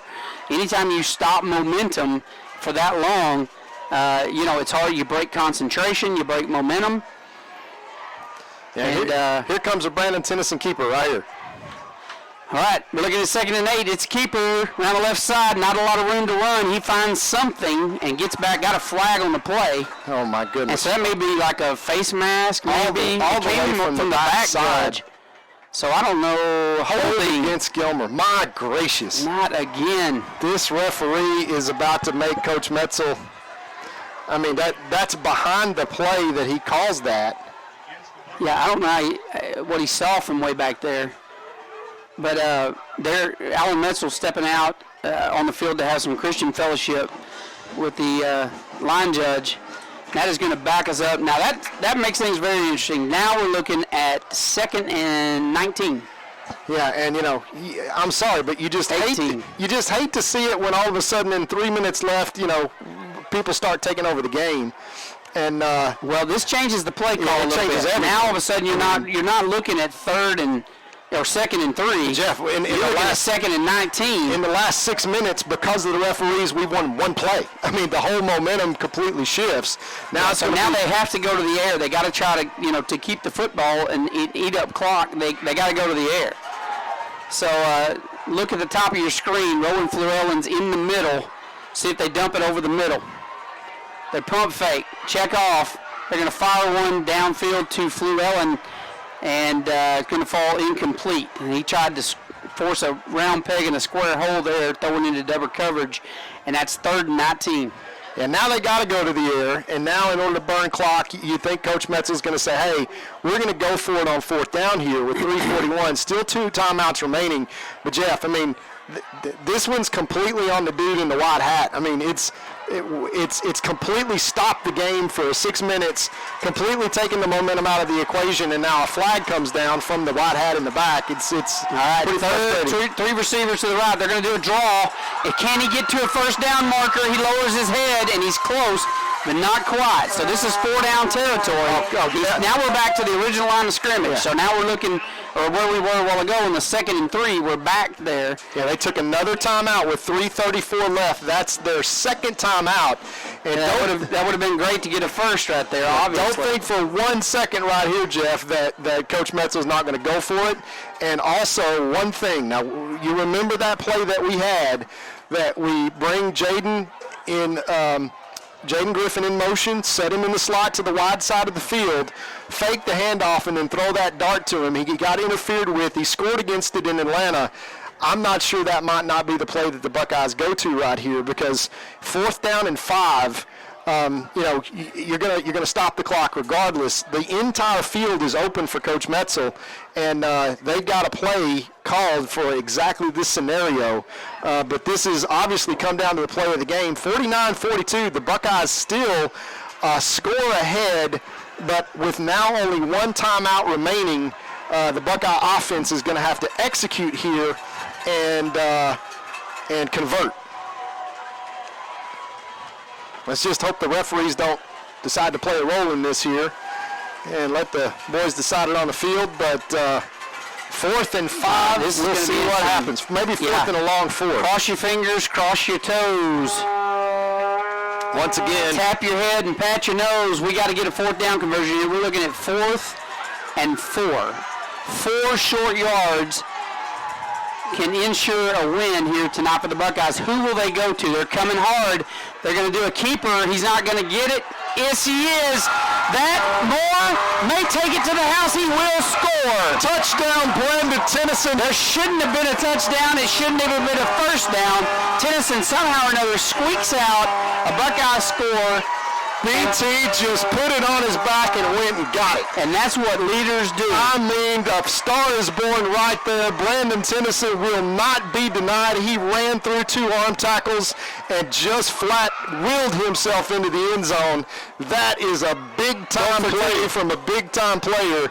as 55 points now go up on the board, and all 5 of the nails that the Buckeyes had in that coffin, Jeff, or all 11, better said, as Brandon Tennyson's number. Just put that one, and the Buckeyes just put the icing on the cake, and Brandon Tennyson just absolutely wills himself to go score. Big-time players make big-time plays in big-time games. And Buckeye fans, let me introduce you to the next big-time player, number 11, Brandon Tennyson, a.k.a. BT. 56-42 Buckeyes. We'll be right back after these messages. Extra, extra. Read all about tonight's game in Thursday's Gilmer Mirror, complete with pictures, coaches' comments, and a look at next week's opponent. The Gilmer Mirror has been serving the citizens of Upshur County since 1877. You know, reading the news online is fine, but there is nothing like physically picking up your hometown paper, turning the pages, and catching up on everything going on in our area. If you're not subscribing to the Gilmer Mirror, you're probably missing out. It's one of my favorite publications, and I know you'll love it too. The Gilmer Mirror, www.gilmermirror.com. Back to the action, and how about the touchdown run from Brandon Tennyson? It's just a quarterback draw to the short side of the field. BT gets hit in the backfield, runs through that tackle, runs through 2 more arm tackles, somehow manages to stay in bounds, and then just uses his speed to go score. And that is just, what was that, Jeff? A 42-yard touchdown scamper to put the big-time nails in the coffin. Lindale burned 2 of their timeouts now. 3:24 left, 56-42. The Buckeyes answer and score again, and now the Lindale Eagles have just almost an insurmountable mountain to climb. All right, watch for the high pooch kick. It is going to be fielded on the 28-yard line. Got a lane to run, comes back into the 42-yard line, 43. They're going to spot it on the 42. So 1st and 10, they got 3 minutes and 18 seconds left. That's still a lot of football. I mean, look how fast the Buckeyes scored 5 touchdowns earlier. Only 1 timeout left for Lindale. They're going to have to go to the air here, Jeff, and that's not their strength. Their strength is number 22. And for the Buckeyes, they are now just 3 minutes and 18 seconds away. Somebody has to tell number 3 that that's not their strength, because he would argue that tonight after the yards he's picked up for him in the air. They're going to go to the ground. Number 22 up the middle, big run, 7 yards. Going to give him at least 7. That's going to be 2nd and 3. Clock still ticking. Not sure why they didn't go to the air right there. Hurry up offense. Here's the snap. Quarterback rolls to his left, looking to pass. He's got nothing. Heavy pressure, throws it away. Wasted down, stops the clock. 2nd and 3. 3rd and 3. 3rd down here, Jeff. It's 4-down territory, but watch the Buckeyes and see if they can get a negative play. Also, keep an eye on one guy. We'll call it right now. Number 17, lurking back there at safety. And he has a knack for the football, folks. He knows that it's going to be playing center field, and he knows that it's going to be a pass. Let's see if he gets in the hip pocket of number 3 and can pull off an interception here to end this game. I can hear him thinking it from here, Jeff, and he's saying, he's looking for it, believe me. He's looking for it. He may have an opportunity right here because they're getting wild. Quarterback keeper. And runs out of bounds. He's going to get the 1st down, move the chains, and that is 2:49. I'm not sure the play call here. They don't look like they're playing to win at this point. Well, you know, right now they're just trying to get in position to score and then have an onside kick and have a position to win. They've only got 1 timeout, so, you know, they got to keep moving the chains because if they turn it over, it's over. Right now everything's coming towards the sideline, so they're trying to use that sideline, and the short side of the field is their friend. All right, quarterback rolls to his left side, throws across the middle, and it's a nice catch there by number 12, who's been a little bit of a factor here in the he's going to get 9 yards on that carry. He's been a factor here in the second half. They called their last time out. Now he's saying roll the clock. Come on, referee. You cannot do that. You can't stop and start the clock. He can't hear you from here. 2nd and 1. 2 receivers to the left, 2 to the right. Handoff, number 22, and they hit him in the mouth. He probably has enough to get the 1st down. That'll move the chains. 1st and 10. And the clock cannot run fast enough for the Buckeyes as they are protecting gratefully a 2-score lead here. And they are in their hurry-up offense mode, looking to pass. Quarterback's flushed out of the pocket, rolls, and incomplete. That'll bring up 2nd and 10. More importantly, 2:16 left on the clock.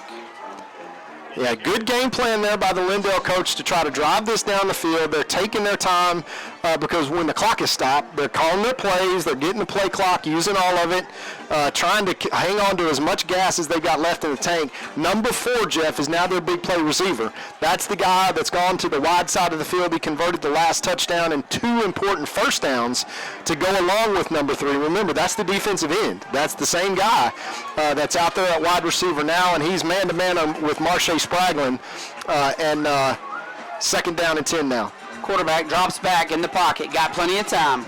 Launches one down the sideline, overthrows.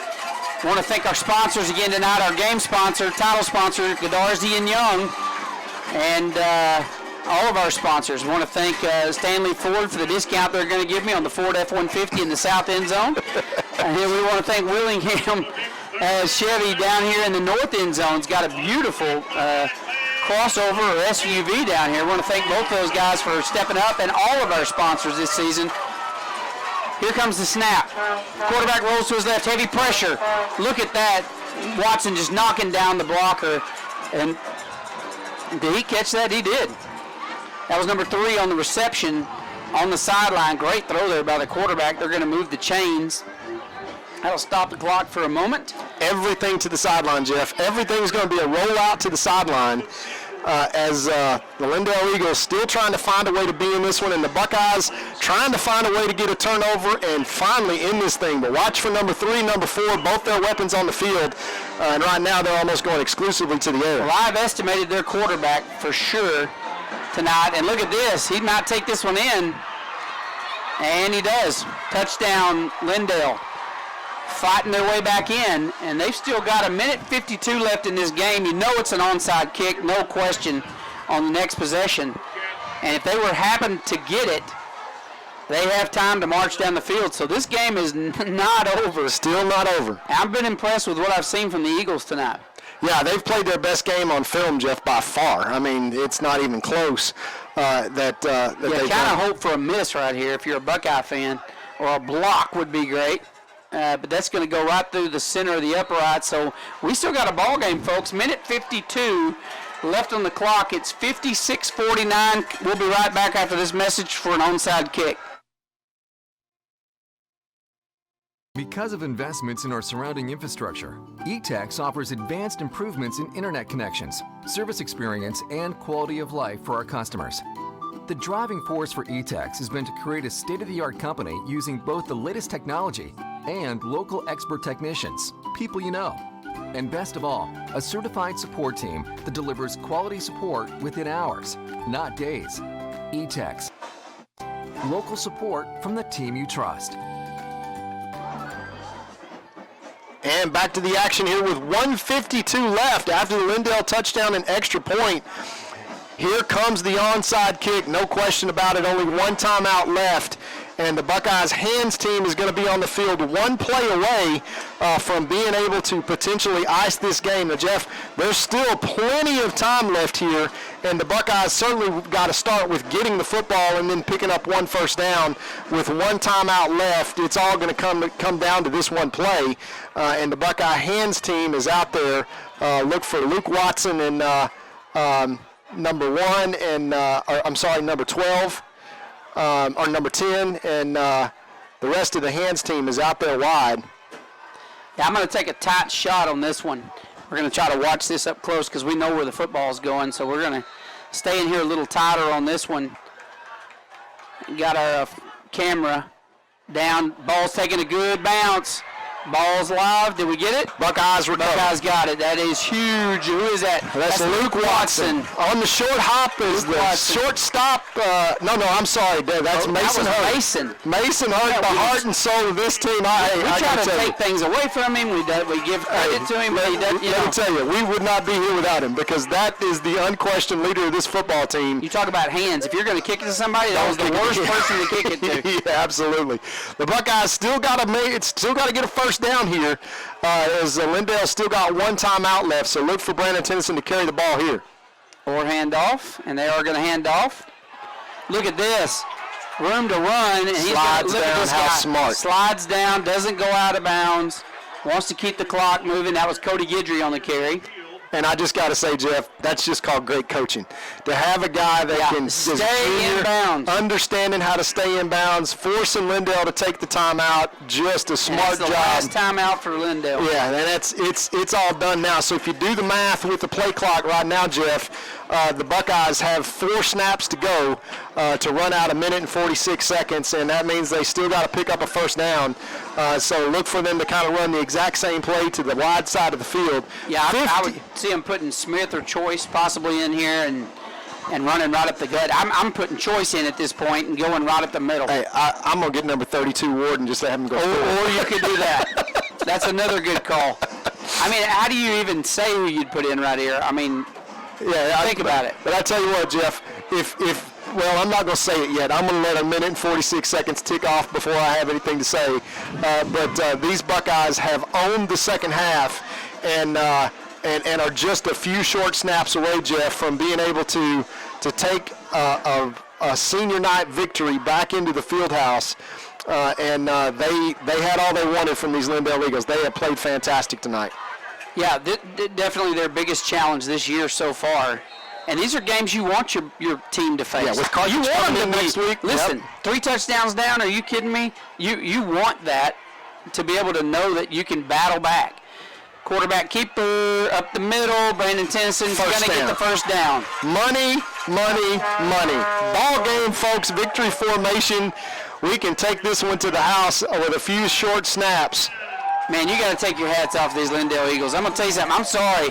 I want to tell you up front, I underestimated them. I told you at the beginning of the prediction was we were going to win by, 20 or something, 14? Well, hey, it was like 32-14, I think is the prediction. I said, no way, ours is going to start with a 5, and it does. I just didn't know theirs was going to start with a 4. Yeah, well, I got to hand it to my dad because he told me halfway through the day, he said, I told him it was like a 62-21 game, and he said, no, they're going to give us all that we're worth. And well, he was right. He was right. Yeah, the old coach has watched some film too this week, and I'll listen to him next time. You'd think after 50 years I'd learn. No, I wouldn't have believed that. I wouldn't have believed that. I knew they had a couple of weapons on this football team. You know who we underestimated the most tonight?